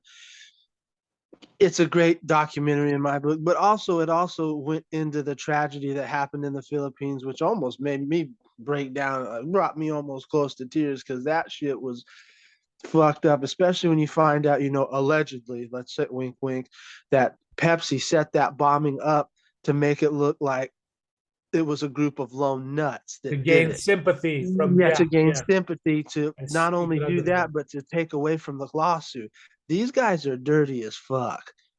And I had no clue. I heard about it when I was a kid about this guy doing this, but I had no clue how shady and dirty Pepsi were. And when I saw this, I'm like, this will be a great series if it's turned into like a Ryan Murphy type like mini series with actors and because this is just like the Joseph Gordon-Levitt most recent one about Uber. This would be a great series because it had a great balance of comedy, drama.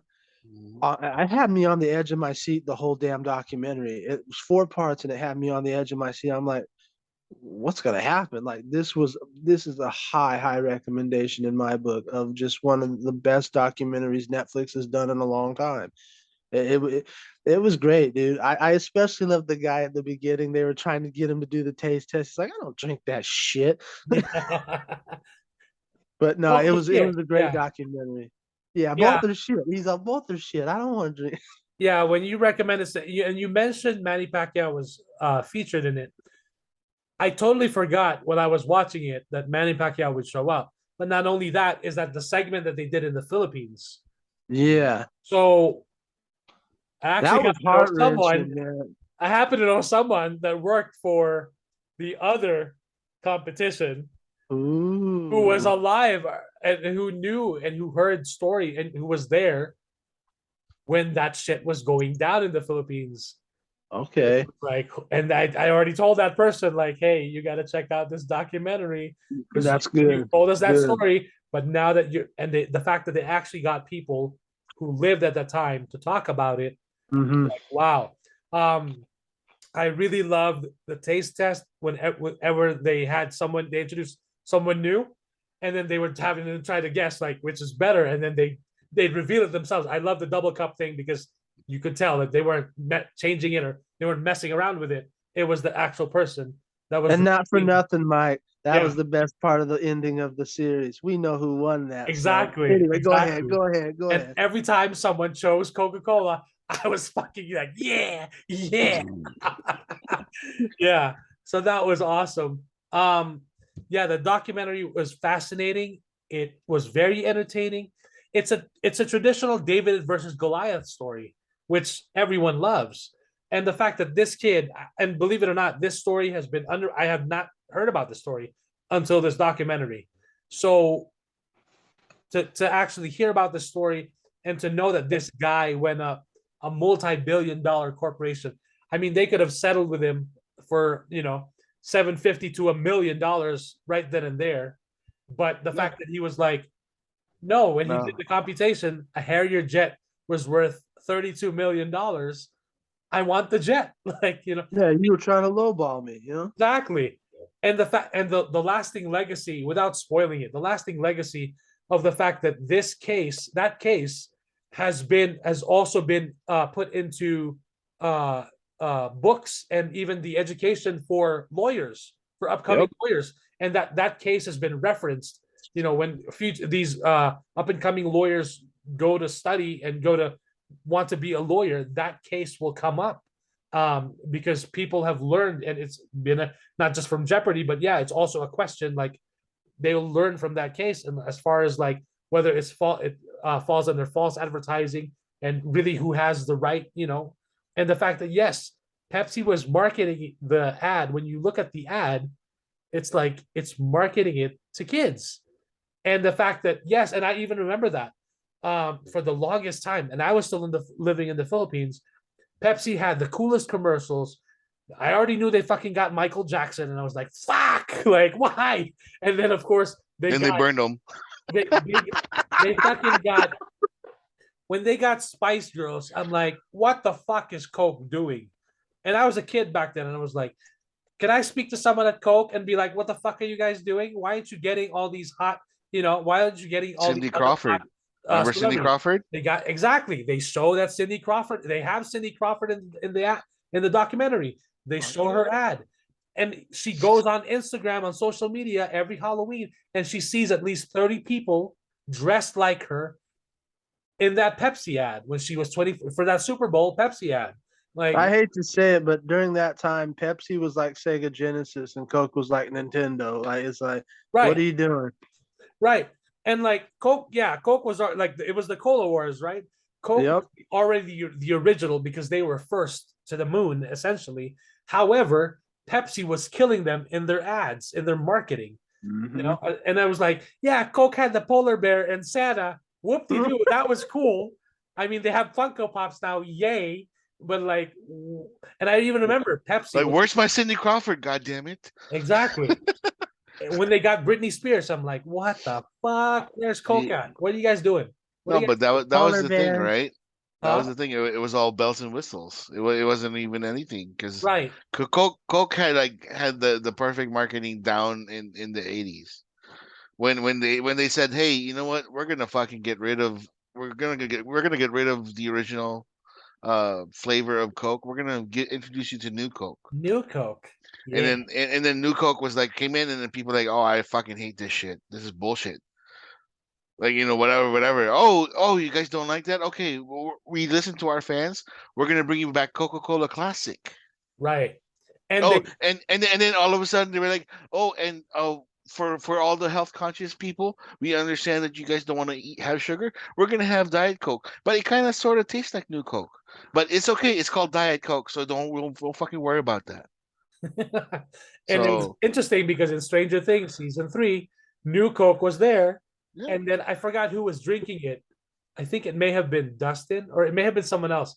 And then everyone was like, "You like that shit?" Because everyone like hated it. Like, what the fuck is and this shit? new Coke is Diet Coke, guys. It's Diet Coke. Which is interesting because I never liked Diet Coke. I'm like, what the fuck is Like this shit? exactly, Yeah. and I Give new was me the Coke. real thing. And I know, and I new do Coke love me is some cherry Coke. I love my cherry Coke. Cherry Coke is a totally different flavor. They just Right. added cherry, But whatever. now But they also have, of course, they have caffeine-free Diet Coke. They have Zero. caffeine-free Coke, Coke Zero, which I've tried, and I'm like, ooh, I can be healthy, but I'm like, no, fuck no, this shit. I can't do that Coke shit. Coke I Zero is can't. okay. Coke Zero is I can't. okay. Give me the real thing. Now, when I went back home to the Philippines in 2016 and I had Coke again, it's like fucking water. It's so smooth. I was like, holy shit, I miss the Coke in the Philippines. Like, damn.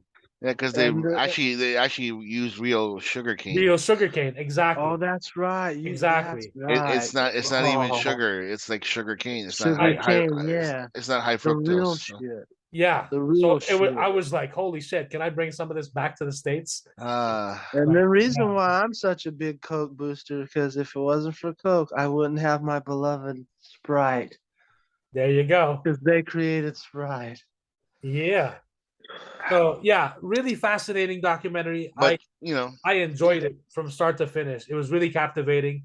And It was I really great. like the story of John and his friend, his buddy. So did I. That side That was story, really nice. and it was good. I'm not going to spoil it, but the end that we got from him, considering what he was battling, it was good to see that he pulled through. That's all I'll say. Yeah, it was a really beautiful story. I'm like, wow. It was, man. It was a great story, and the music was fantastic too. I mean, it took me back. The nostalgia berries, the member berries, were just off the charts. Like the music placement in there of the '90s music was great. Yep. Yeah. So highly recommended from Pinhead and myself, filmmaker Mike. Pepsi, Where's My Jet? Check it out. It's 4-part documentary. I thought each episode was like an hour, but it's not. It's actually shorter. Yeah, The first episode is 38 minutes. The second episode is 44 minutes. The third episode is 37 minutes. And the fourth episode is 42 minutes. well, it goes by so fast because it's so good and it's short. Yeah. Yeah. Yeah. So really fascinating stuff, and especially that segment in the Philippines, like holy shit, and the fact that they got Manny Pacquiao to talk. I was thinking also like, what's his connection? Did he also buy? But no, he was actually there to legitimize. Like, yeah, I mean, the Philippines is a third world country. Yes, there is a large middle class. There is a smaller percentage of rich, but there's a larger proportion of really poor, low income people and families.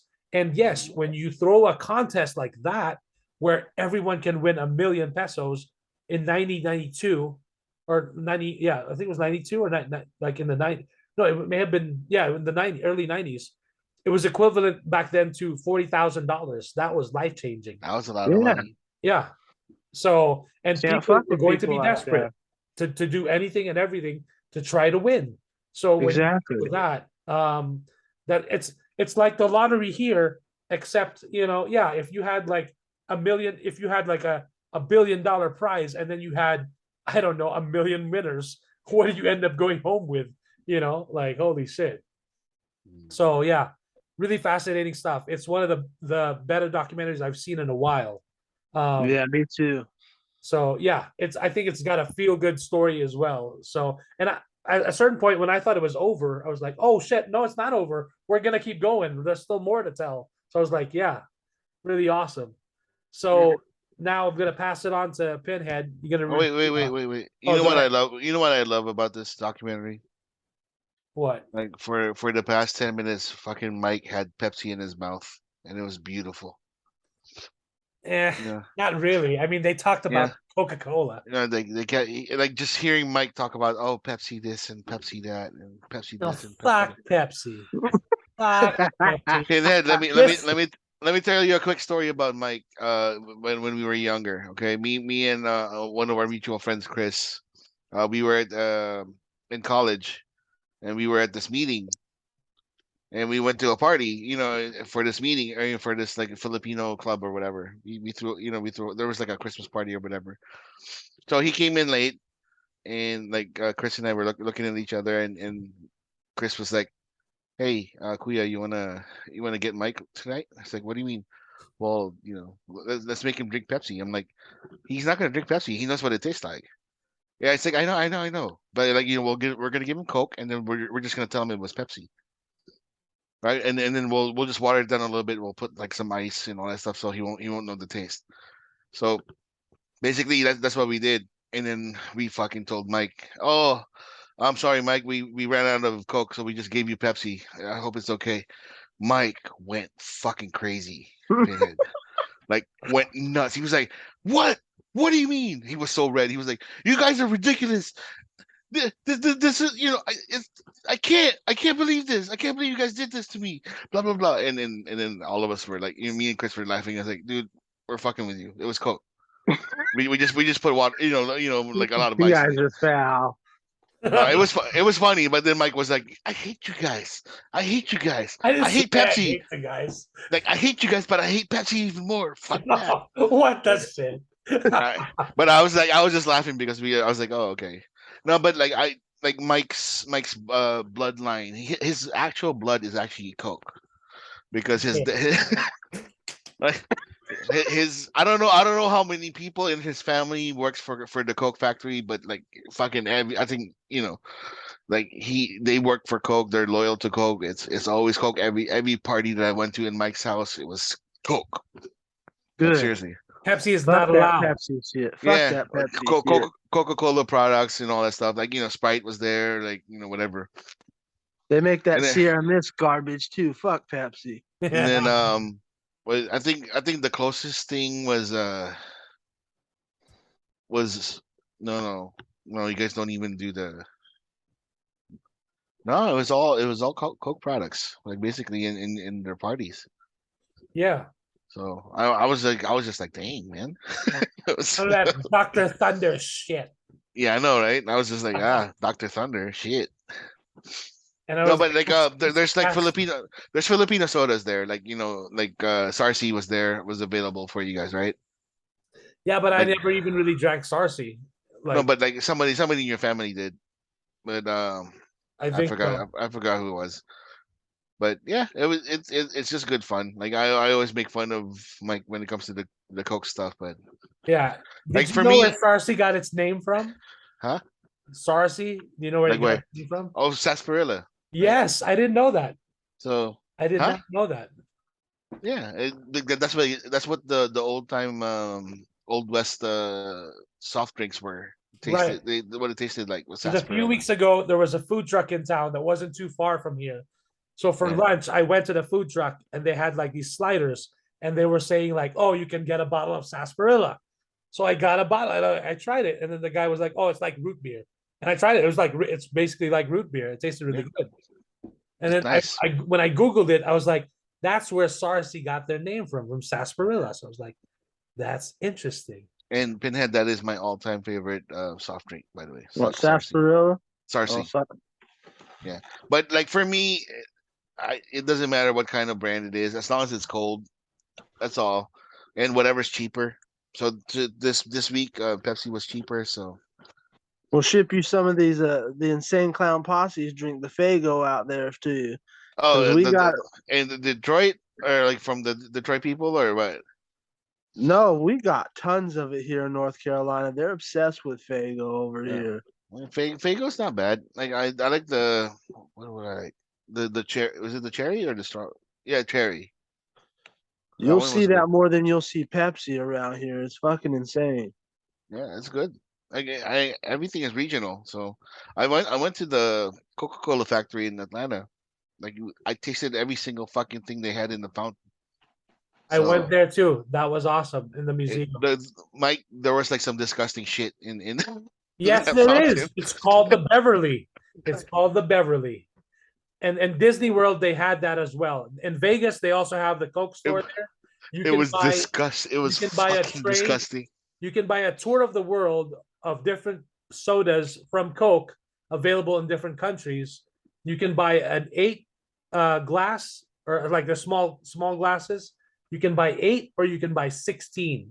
And the Beverly is there. That's the one that It's is very disgusting. memorable. It's At disgusting. Disney World, when they had the Coke world there, now it's gone. They took it away, fuckers. That was really awesome because they actually had the vending machine and you can get as much as you want. They had there were certain bangers. There was the strawberry Fanta. That was I good. can't remember what else, but there's a bunch. The Soul Manzanita. That one was good. The apple one. The Yes, apple the soda. apple, the Sol Manzanita. So they actually have that at Winco. They sell that at Winco, which I have gotten. I'm looking because now I was thinking like who else were like the brand representatives of Coke in the 90s. I remember Grant Hill. They got Grant Hill for Sprite. Yeah, and look what happened Yeah. to It's him. like cool, yay, awesome. Can we get Kobe? No. Oh, Pepsi got fucking Shaq. Yeah. Yeah. I guess Selena was a Coke. Wait, wasn't Michael Jordan like a Coke person or celebrity? That's a good question. I think he was only Gatorade. Oh yeah, Gatorade and I don't think he McDonald's, right? Gatorade and McDonald's. Gatorade and McDonald's, which McDonald's is Coke. So there you go. We got Okay, you going. there you go. By default. And I mean, when the Star Wars trilogy was out, Pepsi fucking got the Star Wars trilogy because they had to deal with Taco Bell, which is Pepsi, Yeah, fucking Pizza Taco Hut. Bell. And I'm like, fuck, why is it all Pepsi? But look who's laughing now, because That's fucking right. Disneyland is all Coke. And I hope they don't ever change. They stay that way. Because now they're selling the fucking You Coke never know. Sprite bottles in Batu. So there You you go. never know. Yeah. I think they have a Oh, and Mike, you know who also is a spokesperson for Coca-Cola? who? LeBron James, the ruiner of Space Oh, Jam that's 2. right. Well, yeah, he did Sprite. Yeah. Fuck Sprite, that guy. yeah. Fuck that guy, but Sprite is okay. So, Sprite is great. oh, Sprite is delicious. What are you talking Oh, about? did they get Selena Gomez or is this just a Photoshop? I'm looking. Selena Gomez is Pepsi, if I'm not mistaken. Ah, damn it. So, Yeah. like, Really interesting stuff. yeah, it's the taste of the new generation. Oh, guess who also we got for Pepsi? Who? Fucking Kendall Yeah. Jenner. No, Kendall Jenner. Oh, yeah, of course. Oh, Because And that and we commercial say was so memorable. We saved the world and racism because of fucking Pepsi. Let me God damn give it. it to a cop in riot gear. Everything will be cool now. No one's gonna Because be of racist anymore. They right? did that. They did that in The Boys too, right? They made a parody of it. Yeah. A parody of it. Yeah, Racism is dead because hey, here's a Pepsi. fucking brilliant. Like, wow, who the fuck thought of that shit? No, An I'm idiot. sure some white guy did. Oh man, but yeah, I've had very many fond memories of growing up in the Philippines. Every time the Coke had a promo, I always got that shit. They had yo-yos, they had Pogs, the Coke Pogs, fucking awesome. They even had the Coke trucks, the classic trucks, and then they had what else did they have? But My yeah, favorite the Pogs were the best, and they had the Slammers, and then the official Pog came to the Philippines, and I even had a Pog board. Like that was fucking awesome. I love that shit. my favorite one was the yo-yos, like because like The yo-yos are they awesome. were You can still they, find them on eBay. yeah they showed like my I think my favorite one was the clear Coke, like the one Yeah, it's red in the middle, but like it's clear. and there's like glitter. Some of them Yeah, had glitter, like little glitter. Yeah. galaxy. It looked fucking awesome. Nah, I think I'm gonna go on Mercari. I'm gonna look. Oh shit. I was looking at that shit. I was gonna buy one. Oh, because Dude. okay. So my dad was what used to work for Coke. And not Yeah. only that, this is why I had the collecting bug years later for Star Wars and other shit. Because my dad would collect Coca-Cola memorabilia. He had a glass case. He had one, and then he ended up having another one, two glass cases of Coca-Cola memorabilia. Some of the stuff he bought, a lot of it was gifts to him from his customers or from Hmm. coworkers, from family. He had Chuck All Stars that were Coke, which was he never wore it. It was in the shelf. When the 1989 Batman with Michael Keaton and Jack Nicholson premiered, Coca-Cola was a sponsor, and I had fond memories of riding in my dad's Coke pickup truck. We were going to the premiere, and outside the big amphitheater was the bat signal illuminated on the roof, and I could see it. And I remember seeing that movie, and it changed my fucking life because I was like, "Fuck yeah, I'm fucking Batman." And my neighbor who was older than me, who was a girl, a few years older than me, was fucking Vicky Vale. And I'm like, I'm fucking Batman. God damn and, it. and that was the first Batman that I was really introduced to, 1989 Batman. And my dad had the invitation with the bat symbol. When you opened it, it was there. Coca-Cola Bottlers Philippines invites you to the premiere of Batman. And I wish I took that before he sold his Coca-Cola collection. At least a few memorabilia. Like he also had Dick Tracy, the 90s Dick Tracy movie. There was some memorabilia for that. He had like a bottle for it. Like I remember looking at that collection and it was just awesome because all of these Coke collectibles from all around the world and like from the US, from all over in that glass in those glass cabinets. And it was like great fond memories of looking and like every time my dad would have something new, I'd watch him put something new in the glass cabinet. So that was really cool.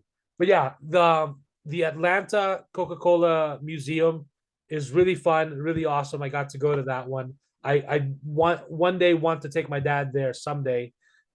He worked for the company for 17 years. So that was cool. And then And right by our house, we had a small convenience store which sold, a few like not really groceries, but like canned goods, snacks, and of course Coke. Every time I wanted Coke or Sprite, I just fucking walk in there, grab a bottle, open the bottle opener, and I drank my Coke. Like, they couldn't do that. The guys stealing from who were the taking care of the inventory. store You know what I couldn't say mean? shit because I was like, fuck, I own this joint, okay?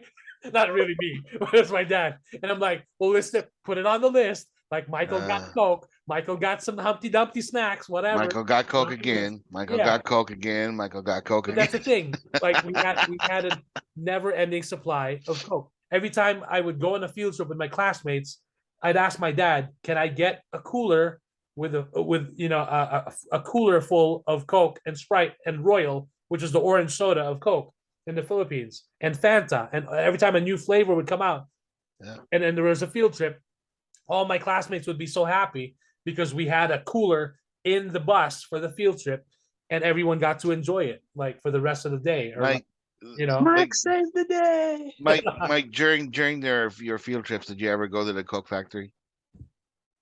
no, we didn't. But my dad took me. My dad took me to one of the and it was cool. It's one of my fondest memories in the Philippines. Pinhead.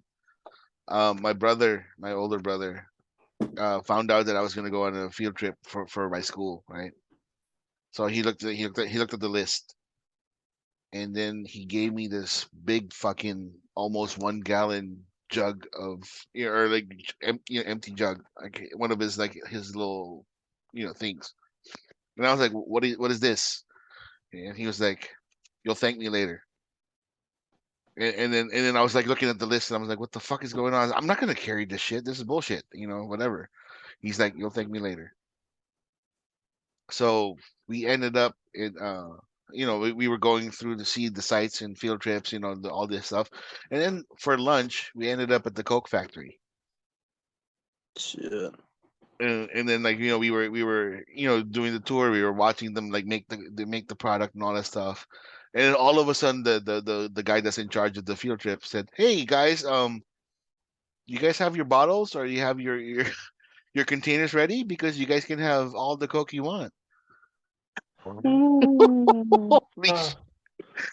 So me with this big ass fucking can, big old tub thing. I was like just walking along and like, "Excuse me, guys, let me go through." It was ice cold. It was fucking. It came off of whatever the big fucking cold tank that they have. It was cold. It was like delicious. And then when they saw me with that big the big jug and all that stuff, they laughed and said, "You have an older brother, didn't you?" And I was like, "Yep." So I got that, and then I got a cup also, like a bigger cup, like a cup like this. So I filled that shit up too. So I was just like this. So I brought it home. Like crazy by the end of the day. No. I brought the Coke home, and I thanked my brother for it, because I was just like, oh man, this shit was awesome. So me and all of the family enjoyed the fresh Coke and all that stuff. So it is a fun memory. Like Coke is a great company for the Philippines. Like it actually helped a lot of people and stuff. Pepsi too. Like the cola wars were there. Yes, there's a lot of shit talking. Remember like the missing finger they found in the Pepsi, and then what the fuck?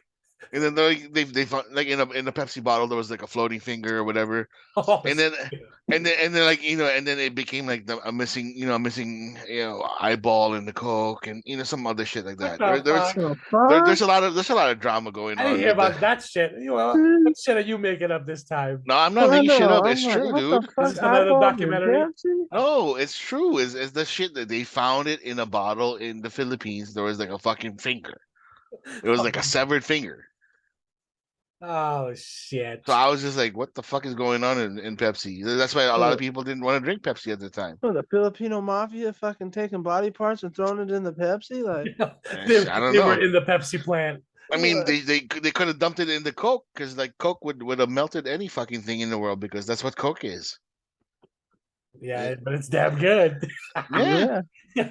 Especially when you're at a Filipino party and you're having some fucking lumpia and pancit and chicken or fried food, fried chicken. Fucking and then if afterwards, if you need to degrease your fucking car engine and all that stuff, you can dump like a whole bottle of Coke on. Yeah, that's my only gripe with Jollibee. I wish they would fucking do Coke instead of that shit.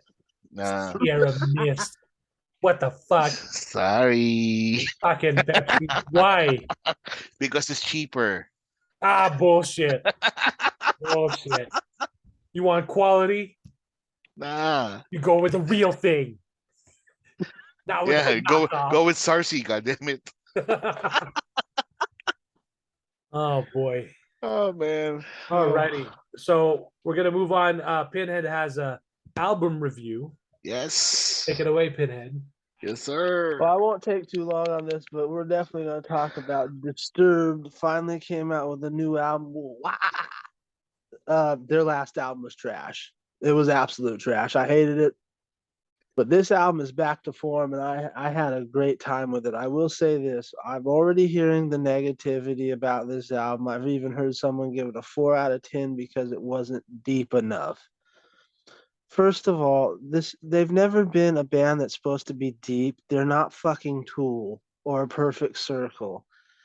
Secondly, if you guys don't like it out here, that's fine, but have a valid criticism like, I didn't like the album because the sound production wasn't good, or I didn't like the album because there wasn't enough guitar solos, or the drums weren't on point, or David's vocals weren't up to snuff.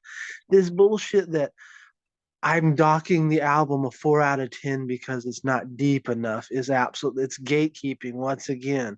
And it's the people like the Eddie Trunks of the world are the reason why hard rock and heavy metal has been put into obscurity and left into almost anything but oblivion. This is getting old. That being said, I will say that the album was fantastic. It's almost all great except for one song on here that I do not like, and Which that's one was it? Bad Man. Bad Bad Man. Man. I don't like Bad Man. I'm just like, it's too all over the place, but other than that, most of the tracks are great. Hey You, great track. Divisive, I can't, the title track, I cannot get out of my head. There's been times at night where I'll wake up and the song is actually playing in my brain. Like I'll get up because I have to go pee because I drink a lot of water during the night because my mouth gets dry and it's in my head. It's stuck in my head.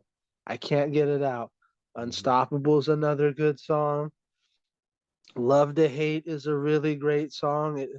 And this nonsense that there's not a lot of deep depth into this album is kind of bullshit because if you actually pay attention to the fucking album, there is quite a bit of depth to it because he's talking about corruption.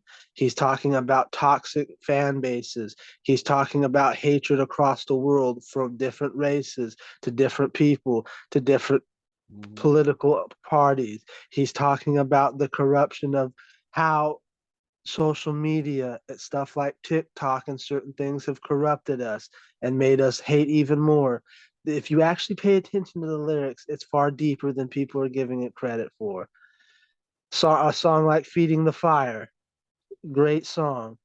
One of the songs that is a surprise to me is the Ann Wilson duet that he does called Yep. Don't Tell Me. I usually hate songs like this, especially like the one he did where he did the rendition of Sound of Silence. I hate that song. This song is fantastic. Him and Ann Wilson complement each other absolutely perfectly in this song, and it is one of the best songs on the entire album. Take Back Your Life. It's a little on the nose, but it's obvious about him giving inspiration to people taking back their life. It also goes into, if you pay attention to it, the subject matter we had in the very beginning of this podcast of suicide and preventing yourself from doing stuff like that, taking back your life and following your dreams. That's why I say it's a little on the nose, but still, it's a fantastic song. Mhm. Part of Me is a great song, and then the album ends with Won't Back Down, and I think that's one of my favorite tracks. It's a perfect way to end this great album.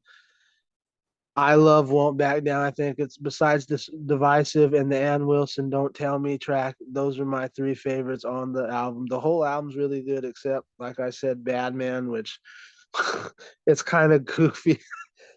I'm not even gonna attempt this, but the Bad Man's kind of goofy. Other than that, out of 10 tracks, 9 hit it out of the park. If I had to give my critical review about it, there are some moments where the sound quality isn't bad, but I would have liked a couple more "Ugh," and yeah, the David Draymond signatures. They were in there and they were placed carefully, but there weren't enough. I will say the guitar solos are fantastic. The guitar solos that are in here, some of the guitar solos, they're short and sweet, but the time that you get with them, they melt your face like true heavy metalists, but like a good hard rock heavy metal album is supposed to have. The drums kick like a true it's almost on the level, not exactly like Pantera, but the jam band, not the jam band, but the funk sound that you get. The drums kick hard, and when they hit you, they hit your head like a fucking sledgehammer. If I had to give my verdict, I have to. I know people will be pissed. It's not metal. I don't care. This album was an 8.95 out of 10. This is the best work they've done since their second album. This is some of the best. I'm talking about, because I like a lot of their albums, but overall, as an entire, from start to finish album, this is some of the best work they've done since Prayer, their second album. So, um, I disagree with especially Rock. I like Rock reviews. He gave it a 5 out of 10. I don't agree with him. So I'm sorry. We can agree to disagree, but this was one of the best albums that I've heard all year. It even, and like I said, I didn't hate the Slipknot album, but this was better. This made up for a lot of albums that disappointed me this year. This, this, this, and I think Ghost's album are the neck and neck race for me right now. Ghost Imperia, that's the neck and neck album for me right now of album of the year as far as rock's concerned. So I have to go back and listen to Imperia again one more time because that was back in March. But right now, Divisive from Disturbed and Imperia from Ghost are battling out for the top spot of the best album of the year. So that's what I gotta say about that. It was a fantastic album from start to finish, excluding Badman. Excluding Badman. You really hate Batman, and like It's not that I hate it. I wasn't feeling the vibe, especially when Hey You starts like, yeah, Hey, I'm walking away, and then we get, have you heard about the Batman? The Bat. I'm like, but luckily we get Divisive after that, and then we get yeah, Unstoppable, and then we get Love to Hate, and then after that they don't let the foot off the gas. They that if I had anything, if I had my way, Bad Man would have been the last track. But then in a way, I'm glad it wasn't because they ended with perfectly with Won't Back Down. mhm, So you got to have one bad track. Even Ghost's new album has that one track that I'm like, eh. But most of after that, they punch on the gas and they don't let the foot off the throat. Like it's insane yeah. I mean, like, for me, how like, solid it is. yeah, for me, like Batman sounded to me like that's why I asked you if they WWE like took any of the So took that's it, why you were asking. I was yeah, like, because I was like Batman sounds like a fucking title track for like a pay-per-view, so I was just like, yeah, I mean, yeah, like, but you're right, the songs were hitting, and I was just like, I haven't heard Disturbed in a while. I didn't hear the last album, like, you didn't uh, miss nothing. but I know of them. I've heard of them, like, big, because like playing guitar, you actually fucking hear everything that you want to hear about guitar. This Disturb is like one of those bands that I'm just like, yeah, I like them enough to respect them, but I don't think I can play the shit that they play. Yeah, you know? me neither. But so I'm just like, oh, I'm good with that. But yeah, I like when you asked me to listen to this, I was just like, okay, I'm just gonna listen to it. Like the whole day Friday when at work, I was just like listening to the whole track. I was like breezing through work like it was nothing. I Yeah, was like I was like, shit, man, there's only 10 songs. What the hell, I know that's my only major gripe is like I was like when I saw I was like only 10, and after I heard the album I was even like really only 10. You guys Yeah, could have pushed like 12, and it still would have been a great album because but that's the testament to how good it is. Like you just want more because they really put their foot on the gas hard. yeah, yeah. No, but like, yeah, I agree with you. I liked all of it. Like, I think my favorite one definitely is the one with Anna And Wilson. Wilson, yeah, that one Yeah, was a it's great like track. for me, as I was just like, wait, is this like I was thinking to myself, this is very heart like like when they were singing the songs, I was just like, it reminded me like the hard shit that the heart had. Yeah, and I was like, when I saw And that the was like name, I that was was like like, 70s heart. That was like 70s heart. Like when they were like really rocking. yeah, and And that's why I was like, I think that's why I like that song because it starts off like Magic Man and then it goes into like some other heart stuff, and it's like when I saw the name, I'm like, no, that's not the same. And then I looked it up; it is her, and I was like, wow. And if apparently that's the she's case, a big Disturbed fan too. I was no, like, if what? that's the if that's the case, she played a little guitar in that motherfucker. So Yeah, I know, and that's why I'm like, so that's one of my favorite track. Like, and I'm gonna tell you, Godsmack, you have a heavy toll coming out for you next year because February of next year is Godsmack's very last album. They're making no more music. And the only reason why I bring them up is because they're in the same era of Slipknot, the Static X's, the Disturbs, the bands that are either no longer here or they're hanging it up. They've got a heavy task ahead of them. And from what I've heard from a couple of their new tracks, I don't know if I'm impressed. So we'll see. yeah. We shall see. All righty. That's awesome. So this last topic that I'm going to talk about, trigger warning, does also involve suicide, but fortunately, it's just it didn't. This guy did not go with it, which is good, but he did consider it. He was, so about a year ago, there was a hit piece that was released, and I talked about it on this podcast, talking about Soup's manager, Brad R. Lambert.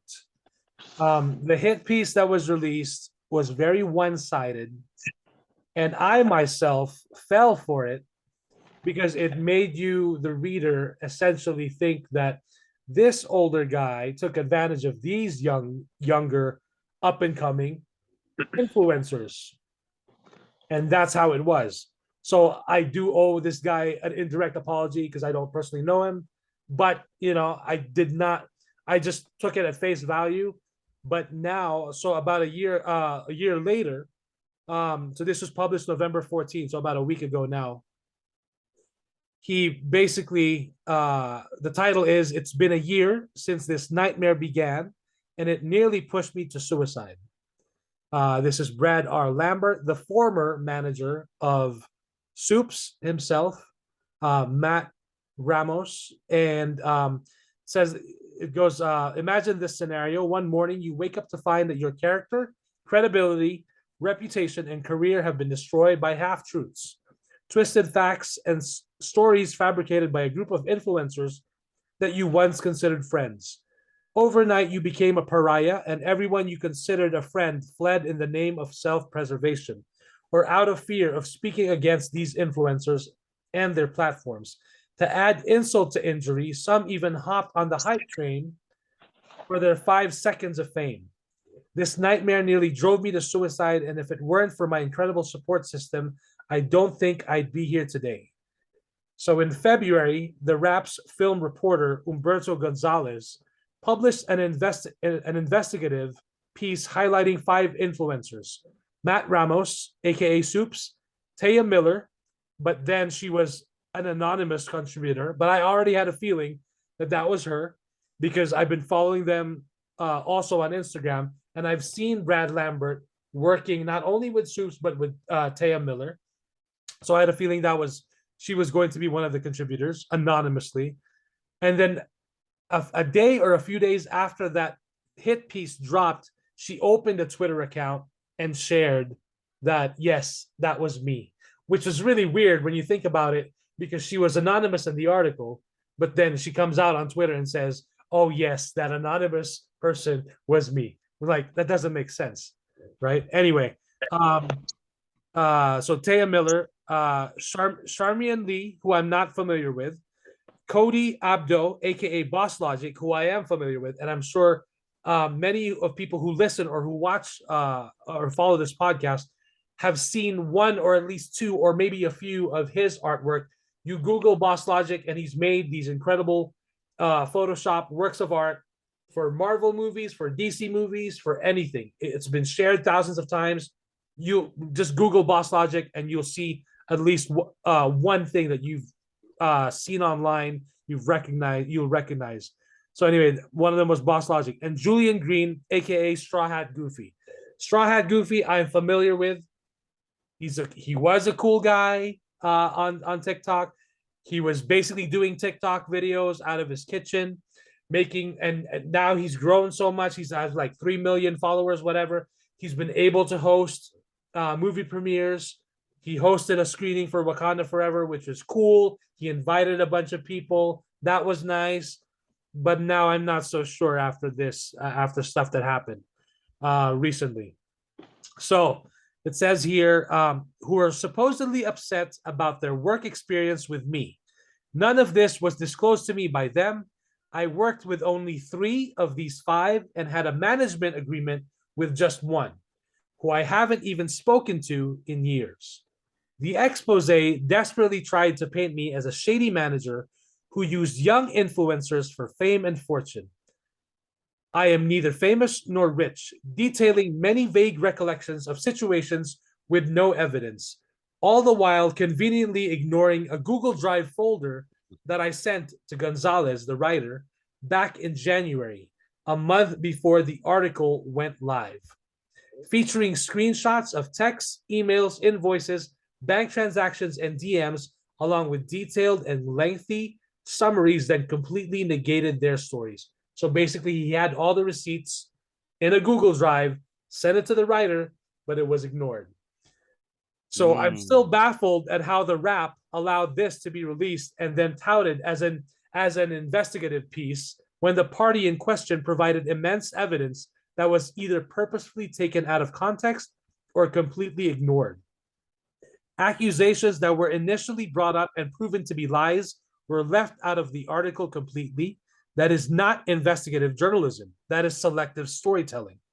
Thankfully, Louisa Marshall with NikkiSwift.com wrote multiple exclusives, and he has the links in this blog that he wrote, part 1, part 2, and 2 follow-up pieces, part 3 and part 4 on this situation, highlighting the evidence which brought a whole new level of understanding and context to a situation that was severely lacking. At the core of this smear campaign, in the weaponization and deliberate omission of a mutually beneficial collaboration, the narrative that I used them would imply that I didn't prove any value or assistance and simply gained from my relationship with them. If you're coaching, writing emails, building decks, attending meetings, events, photo shoots, creating new deal opportunities, making introductions to business contacts, managing campaigns, handling day-to-day communications with brands, editing footage, coordinating and completing social media verifications, and providing nearly round-the-clock availability, both personally and professionally, you are providing value. When someone uses you, they are getting tremendous value from you, yet provide little to no help, assistance, or value in return, and generally leave abruptly once they're done with you. So in August of last year, I had a sit-down chat with Matt Ramos, aka Supes, about what I perceived to be his erratic and concerning behavior. I was worried that if he didn't get control of his emotions and insecurities, they would ruin him. He had a very aggressive mindset, which I attributed to him being a motivated and determined young, naive professional.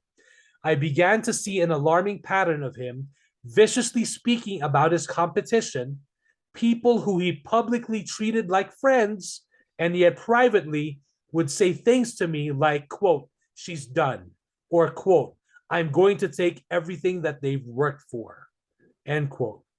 In November, only a few months later, I had a similar conversation with him, offering what I believe to be a harsh but necessary dose of reality. Take away your social media, what are you? The young TikToker did not respond well to my attempt to keep him grounded and prevent him from going deeper down a path of arrogance, entitlement, and ego, which unfortunately we often see with young influencers. Days after that conversation, now a year ago, Matt completely cut me out of his life with no warning and began systematically dismantling everything I had built in my career. After being notified by multiple brands and contacts of what was being said and done, my attorneys issued cease and desist letters to Matt Ramos and Taya Miller about a month later. Ironically, I laughed off Matt's quote, "I'm going to take everything they've worked for," comments as a young kid motivating himself. Now, however, his statements ring true, as that's exactly what he did to me. Sadly, I've seen clickbait, virality, and the desperate need for social media fame corrupt good people. Morality, empathy, and integrity are quickly abandoned in the process of attempting to expedite their quote success. So it goes on. There's a much more, but that's just the gist of it with him and Supes, who you guys mostly know. So, and what really is heartbreaking about this is that it's a Johnny Depp situation in the case that, like Johnny Depp was fired from his jobs. He had nothing except for the one brand that stuck with him, which was Dior, I think, right? Wasn't it Dior? Yeah, Yeah. Sauvage. Everyone else, like Warner Brothers, they dropped him from Fantastic Beasts. They still paid him his 10 million in his contract, whatever, but they dropped him, right? Without even innocent innocent to proven guilty, right? Yeah. So without that. So in this case, for Brad Lambert, who was attending every Disney and Marvel premiere until this happened a year ago, has been completely shut out.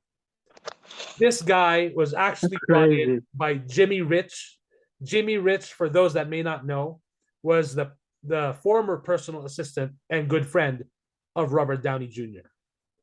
Jimmy Rich was, I guess, if I'm not mistaken, a good friend of Brad Lambert, who brought him in, and he did work with Robert Downey Jr.'s team for about 6 months, and then moved on. He basically built a name for himself within the industry, and that's why he was attending premieres. Every Marvel premiere, he was there, even before Supes, right? And the sad thing is, he's gone on a podcast. It's on his TikTok, on Brad Lambert's TikTok. He has several parts where he's talking, he's being interviewed, and he doesn't even want revenge on Matt Ramos. He doesn't want revenge on Taya Miller, on any of these guys. He doesn't want revenge. He doesn't want any of that. He just wants his credibility back. He wants to be able to work again like he used to. That's it. Mm-hmm. So this guy is not even going for the low blow. He's actually taking the higher ground. But the fact that if this situation pushed him on the brink of suicide, were it not for his support group, because he lost everything. Like, this guy was basically in the business for a good, I'm assuming, approximately 20 years, which Matt Ramos is basically around 20 years old, and he took down everything that Brad Lambert had worked so hard for, for those number of years. And so everyone started tweeting and commenting on Supes' stuff. And of course, Soup released a non-apology, which is which is pretty much bullshit. He doesn't even address anything. And he just talks about himself. I was 19, I moved out. Bullshit. And I'm glad now that people are calling him out for his bullshit. And he even, and that, if you read the apology, quote unquote, apology of Supes, he even refers to himself as a storyteller. And another podcast tweeted and said, "Storyteller, you yell at screens. You yell at screens and say, 'Let's go.' You yell at screens," which I replied, a laughing my ass off gif. Because yes, he does yell at screens. And the fact that Brad Lambert has the receipts, and those screenshots, people are reposting these on Supes' tweets with his screenshots of saying, "You're done," or "She's done," or "I'm going to take everything that he's worked on," or whatever. It's all there. And the fact that Brad Lambert, also on Taya Miller, who I've been following, who has been presenting herself as very positive role model on body positivity and cosplay, who had a photo shoot. He even talks about, he has screenshots of her asking Brad Lambert to accompany her to a photo shoot where he's not getting paid, a photo shoot of her with a photographer that she's not really she doesn't really know well. She's just afraid that something might happen to her. So she wants a friend to accompany her just for safety. He even talks about it. He's holding her purse. He's holding her stuff. She takes pictures in a bikini because it's at a beach. He even gasses her up, tells her you look great, you're doing good, all that stuff. Drives 2 hours, whatever, and then even leaves him a voice message, with her voice in it, saying like, "Hey, it looks like you had a great time in your vacation. You look genuinely happy." And then days later, fucking turns around like this, like bullshit. And I'm not for cancel culture, but I'm glad that people now are calling it. And of course, very systematically, she's conveniently in Japan right now, exploring Disney and Universal Studios in Japan. Of She course. limited the comments on her posts, so no one can even comment or even send her messages on her stories. Nothing. Of course. Exactly, like precisely to the T. And then Straw Hat Goofy had a live on his TikTok. Someone tried to point him out, like say, "Hey, are you going to address what happened with Brad?"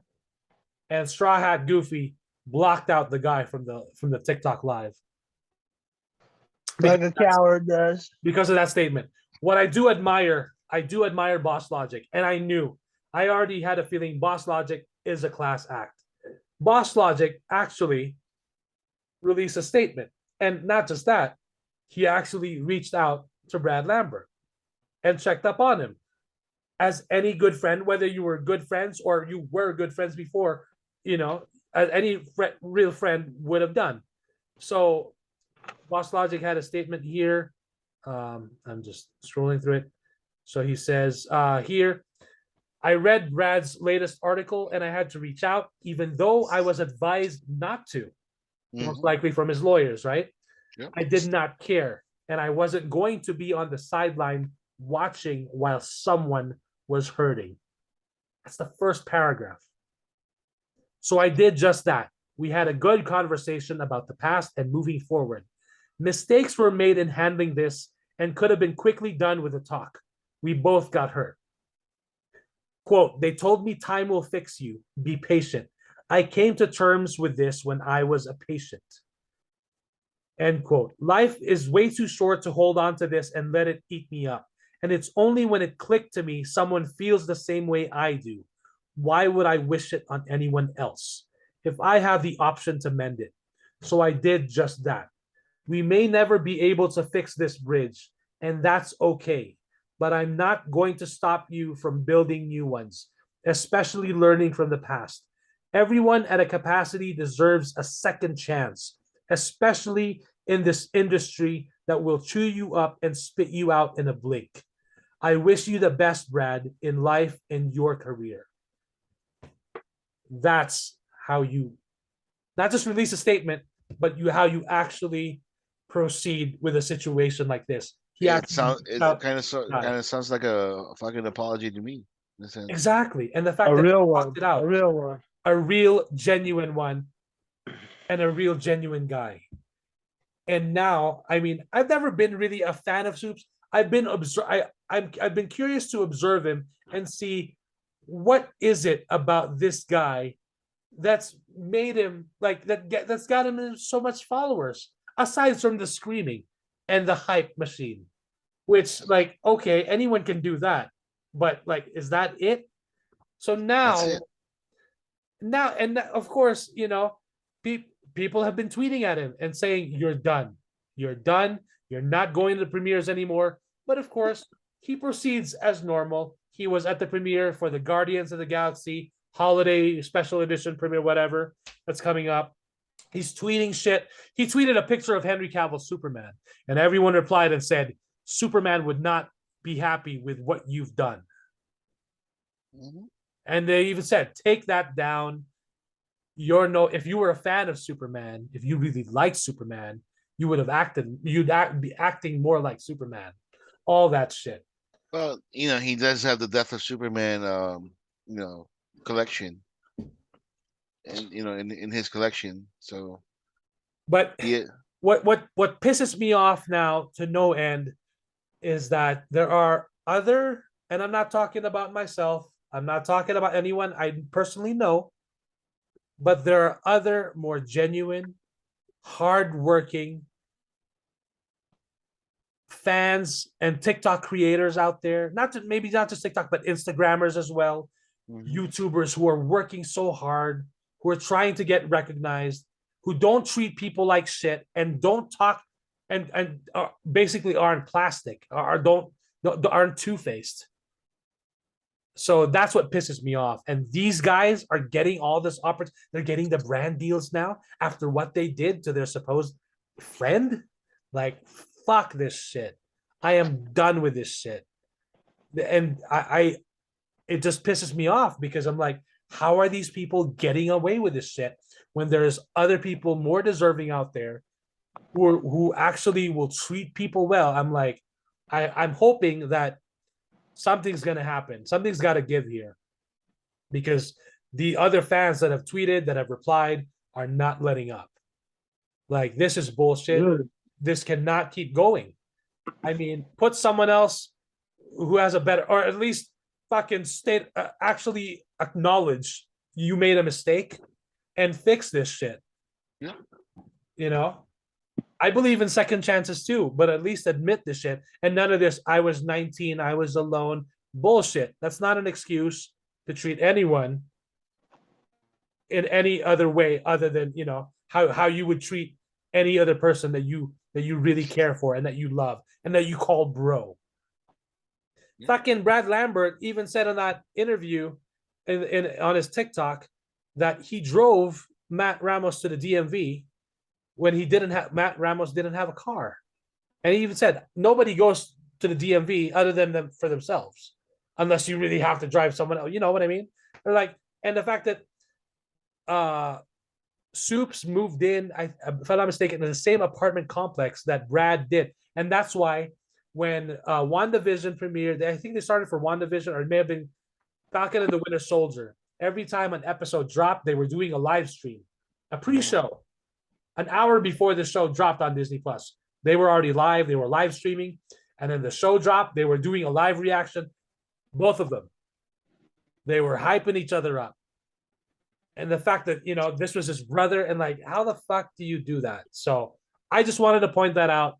I'm sure some people are familiar with Supes. I'm not telling you to unfollow him.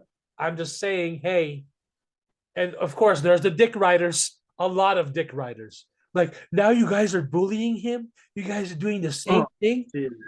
No, they're not bullying him. They're calling him out for the bullshit. Acknowledge the bullshit, and then let's move on. How about that? And at least apologize. Fucking apologize. The guy was suicidal. He won't. Exactly. And so that's why I'm like, gonna fucking do that. Bullshit. So, you know, let's see what happens. Let's see how this progresses. Because that statement is on his Twitter. Of course, he didn't post it on his Instagram. It was in a story that disappeared in 24 hours. So, you know, but the fact that everyone else's mom, like, holy shit, this is how you guys are, huh? Okay. All righty. So he's a piece of shit. That's just let's call a spade. He's a piece of shit. He is. I'm like, he's a popular piece of shit. He's influencing a whole line of pieces of shits. There's a bunch of friends that ganged up on a supposed friend. Like, holy shit, dude. How do you even do that to a friend that helped you out a multiple number of times? Well, hey, you know. Well, if you're human garbage, it's real easy to do for you. But if you have morals and ethics, which he obviously doesn't, exactly, it's not so easy. Exactly. That's why I'm like, you know, I'm not. I don't know the person, like, but again, I hate the shit that he does. I don't know the person. I don't know him personally. I told you guys, if I see him, you know, I'm more than likely gonna fucking punch him. Just because, like, I'm the kind of person that I have a good sense of a good sense of judging people by their character. And I'm kind of happy. Again, like Mike always does this, sending some news or TikToks of people talking shit about or just calling out Soups for the dumb shit that he does. And like I love it every single minute of it because I feel vindicated. I feel like I'm not the only one. I'm not the only asshole here. I'm not the only old fart that dislikes this influencer, the highly let's go positive fucking rah rah sis boom bah bullshit that he does. You know, I'm done with all of that, the hype, the hype machines and all that stuff. All these people that they call themselves influencers that were when they influence people to the wrong things. It's not cool to fucking lie about people. It's not cool to just blatantly lie about people and telling them you're done because we have more clout than you. I don't give a fuck about clout. That's the thing about it. But yeah, we're a little tiny ass podcast here. We're gonna talk shit about Soups. I'm talking shit about Soups. I will talk shit about Soups wherever I can go. I'm blocked from his fucking Twitter because for whatever reason I'm blocked. So he tweeted 17 hours ago, top 3 MCU villains. So it's Thanos, it's Killmonger, and it's Namor. Namor. So a lot of people replied. Someone replied with a screenshot of Soups and said, "You left one out. I got you though." And it's a picture of Soups. And then someone said, "Oh, top 3 comic talk villains: Soups, Straw Hat Goofy, and Taya Miller." Nice. And then someone replied like the meme like my sister's wedding, then the kid is like wearing PJs, Mm, and then Soup's downfall, he's wearing a suit. mm. So yeah, he's just like tweeting as if nothing happened. 5 hours ago, Bob Iger, in all caps, of course, because he's yelling this. Bob Iger will return and replace Bob Chapek as Disney CEO. Let's look at the What's with the yelling? What is the obsession with the yelling? right. And Even then when you're not in person, you're doing it on your Twitter. Like, the first reply is a screenshot of Soup when he said when he texted, the only people that are going to be dancing is us when we take away everything he's ever worked for so he can go mooch off his girl. So yeah. Apparently, cancer culture has arrived, huh? For Oh yeah, right away. Right Jesus. away. Right away. And they're not letting up with the So screenshots. I kind of feel bad for Soups now. No, I'm not. Fuck, fuck that guy. I was gonna say, who are you trying to fool? Shit. Yeah, and there's another guy he talks about, Brandon Davis BD, who I think works closely with comicbook.com. So he's always on the premieres, always gets to interview the stars. And then I guess he did like someone got the gig for the Jungle Cruise premiere. And Soups was fucking pissed off because that he didn't get it. What the fuck does Like, he know about Jungle Cruise? well, that's the thing. He wants to be in every premiere. He wants Why? to get the gig. That's it. That's the thing. He wants to be the lead. And then so Brandon Davis BD comments like on a post or DMs him, "See you next week, big fella." Or like this is from on Instagram, I'm assuming. So this is on a public comment. Brandon Davis BD says, "See you next week, big fella." And then Soups replies, "Can't wait, brother," with a fire emoji. He screenshots that and texts it. He texts this screenshot. I'm if I'm not mistaken, he texts this to his manager, to Brad Lambert. And then his text on the bottom is DB is fucked. I'm like, how do you call someone brother and then go behind their back and say DB's fucked? What the for what? Because he got a gig and you didn't? Like, holy shit, dude. This guy, this kid. So I'm curious to see how this develops. I'm hoping it does have some consequences. 'Cause holy shit. I don't think Disney would be happy to be working, or any studio would be happy to be working with someone two-faced like that. Yeah. So I guess we're just gonna wait until we will have to wait and see. the repercussions and shit. We will have to wait and see. So anyway, that's it. Again, reminding everyone, the suicide hotline is 988. If you ever need to talk to someone or text someone, you can always contact the suicide hotline at 988. That's 988. You can call, you can text, you can even chat online. So there you go. That's all I have for this episode. Advanced happy Thanksgiving to everyone for those who celebrate. Hope Happy you guys Thanksgiving. get to stuff yourselves and enjoy the food and the Coke. Sure. Sure.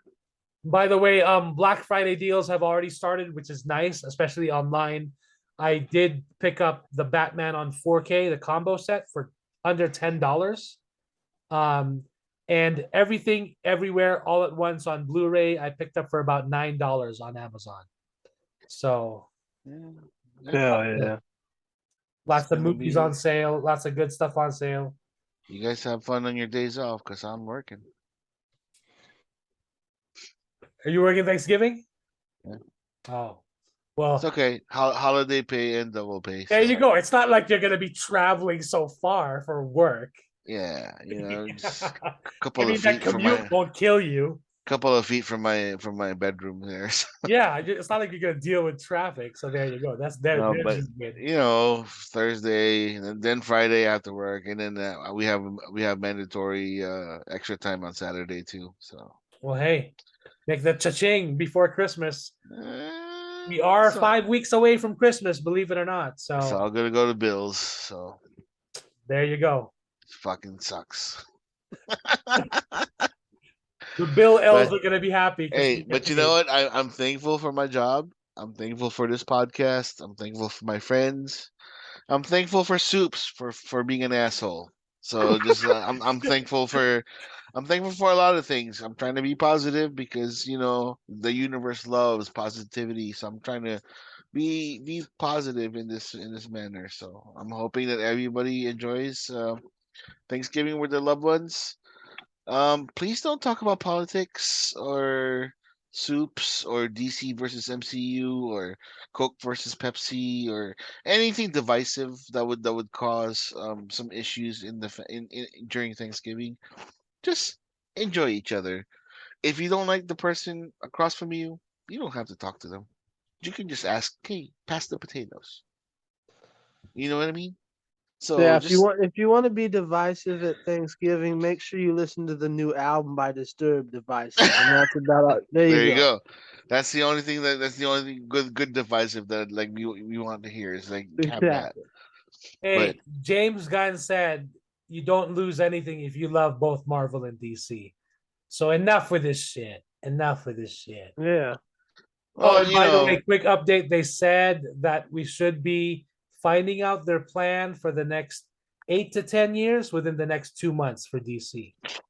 Oh, I did forget to mention, Pinhead brought it up. Right now, supposedly, there's a scoop from wait. Can you see my eyes? there's a scoop from Randolph. let me get it from the rap.com, who is most likely this is written by Humberto Gonzalez. Yes, it is.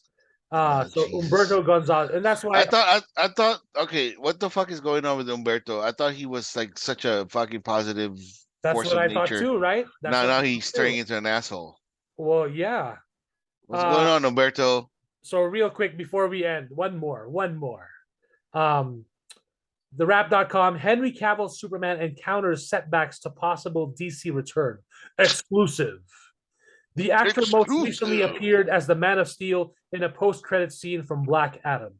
Henry Cavill delighted fans in October when he made a surprise appearance as Superman in Black Adam, then revealed soon after that he was fully ready to once again don the red cape full-time for DC Studios and WBD. And for a while, his return seemed like a sure thing. But the Wrap can exclusively report that Cavill seems to have encountered some kryptonite on the way back to playing Superman. According to numerous insiders with knowledge of the situation, although it has been previously reported that the search for a writer was currently underway, the fact is there's currently no writer or director attached to the project, and there's currently no formal deal with Cavill to return. Additionally, according to an insider, as it currently stands, at the moment there's no forward momentum on the project, while newly installed DC studio bosses James Gunn and Peter Safran have been busy fine-tuning their long-range plan for the DCU. So the move seemed logical following Cavill's announcement that he exited as the star of Netflix hit series The Witcher, a move widely interpreted as a way to free up his schedule, and multiple reports held that a new something featuring the last son of Krypton was in the works. Actress Amy Adams made waves this week when she commented on Henry Cavill's possible return as Superman.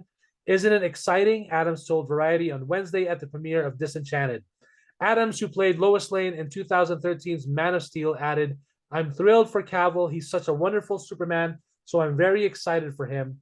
Adams made it sound like the news is official. However, the reality is that there haven't been any confirmations of any elements in place for a sequel to Man of Steel.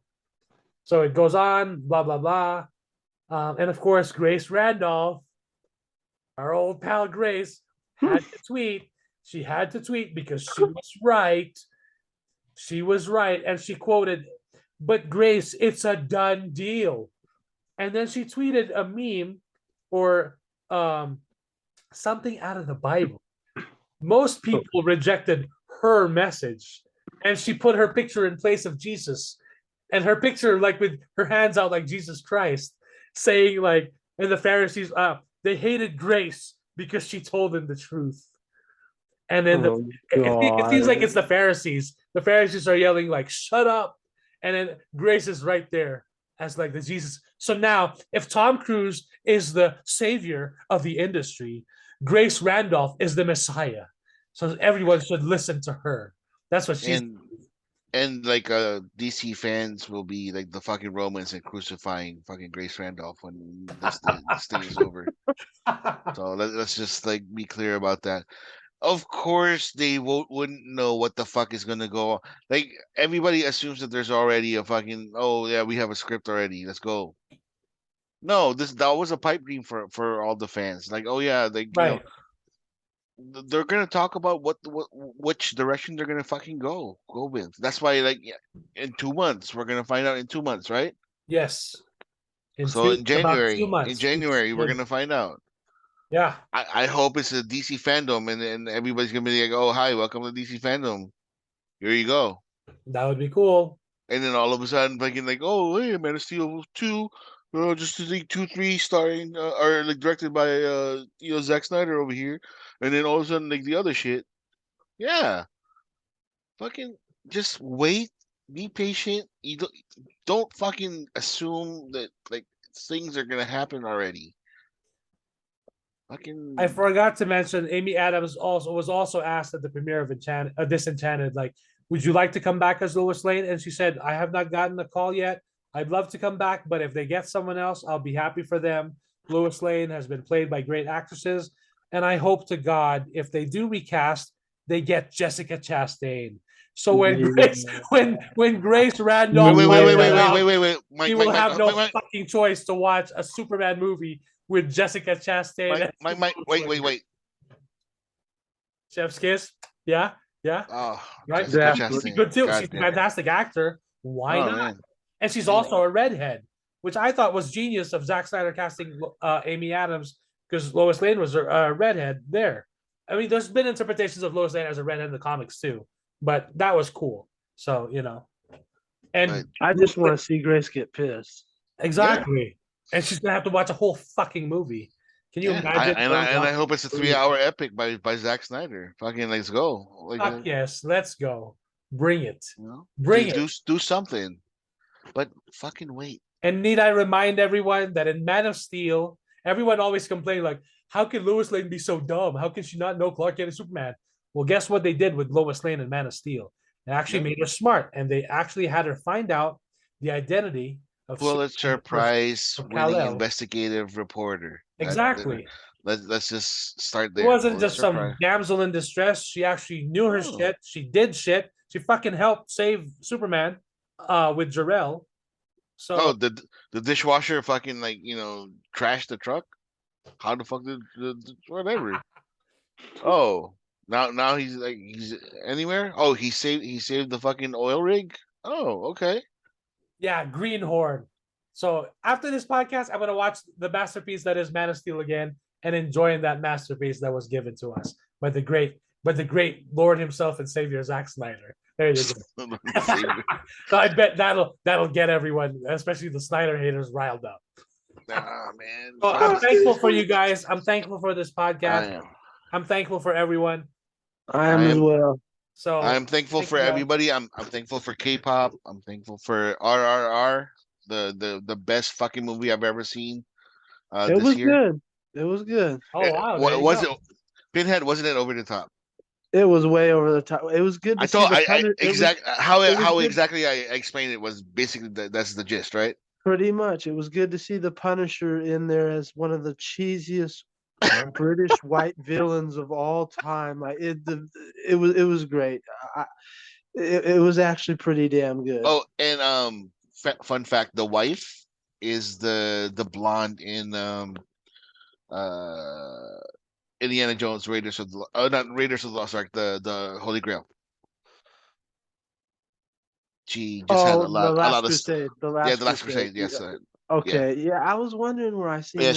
she just had a lot of stuff done, but that's Yeah, her. that So hateful bitch with the spiked whip.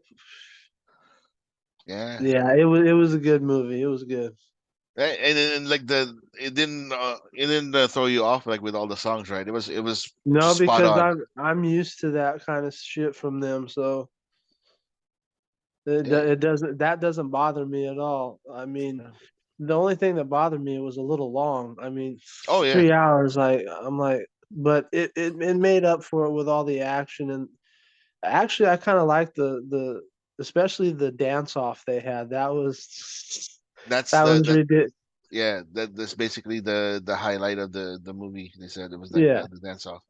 So But no, that didn't bother me.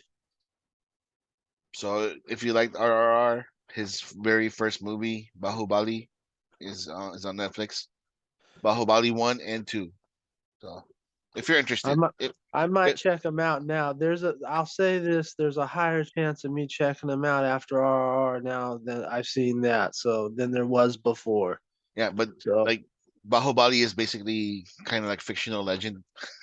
yeah. So it's not fictional historical. It's fictional legend. Like, there's a legend of like this guy that did this, but yeah, it's still over the top. You're gonna love it. So I want to share one more thing. Ooh, What was Um, that? I took a picture of myself earlier in my Boba Fett helmet in a Jedi robe and my Kylo Ren lightsaber with my Iron Man gauntlet because I was Jesus. excited about Bob Iger coming back, right? Yeah. And I just shared it on a Star Wars Facebook group, Uh-oh. and I said Bob Iger's return to Disney has me all kinds of excited. LFG, let's fucking go with that hands emoji. Yeah. And the first comment, some people liked it, some people laughed because it was like sure it could be a funny picture, whatever. I'm combining Marvel and Star Wars, whatever. I'm wearing a Boba Fett helmet with a Jedi hood. The first comment from Ted says, "Why? Nothing that has come out from Disney was signed off by Chapek. They are all Igers. It takes 3 years to get a movie or series going, and even longer the last couple with the COVID going around. Iger was the one that hired all these activists, unless you're a fan of all the woke crap they have been putting out." Oh, here we go. So I just laughed at his comment and I commented and I replied and I said, "So you don't use Disney Plus? I take it you don't enjoy The Mandalorian, Book of Boba, or Andor?" And that's it. Good. Yeah, but Andor is a very woke Oh yeah, period so woke, piece. so woke, because the X Men are woke. All these Superman's so woke. But when he was introduced in that first comic in Action Comics, I mean, in his first debut, he was going against domestic violence, a domestic abuser. Oh, fucking Superman. I fucking hope they do that in the new movie.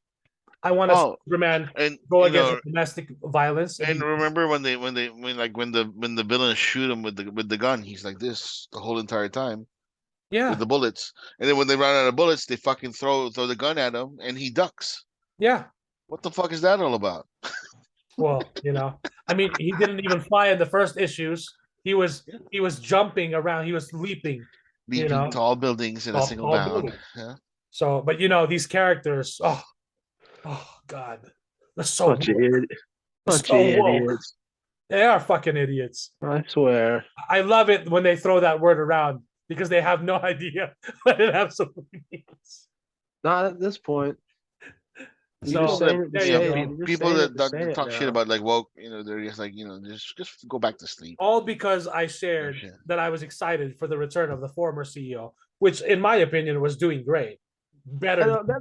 So that's the bigger picture right there. Imagine being so pathetic that you're triggered over someone's excitement and happiness. Exactly. That's pathetic. The lowest of the low. But technically, Matt Ramos's excitement and happiness triggers us. Yeah. Oh yeah. Because he's a piece of shit. So I guess it kind of excludes Mike because Mike's not a piece of shit. So it only applies if you're a piece of shit, like Matt Ramos. Okay. Yep.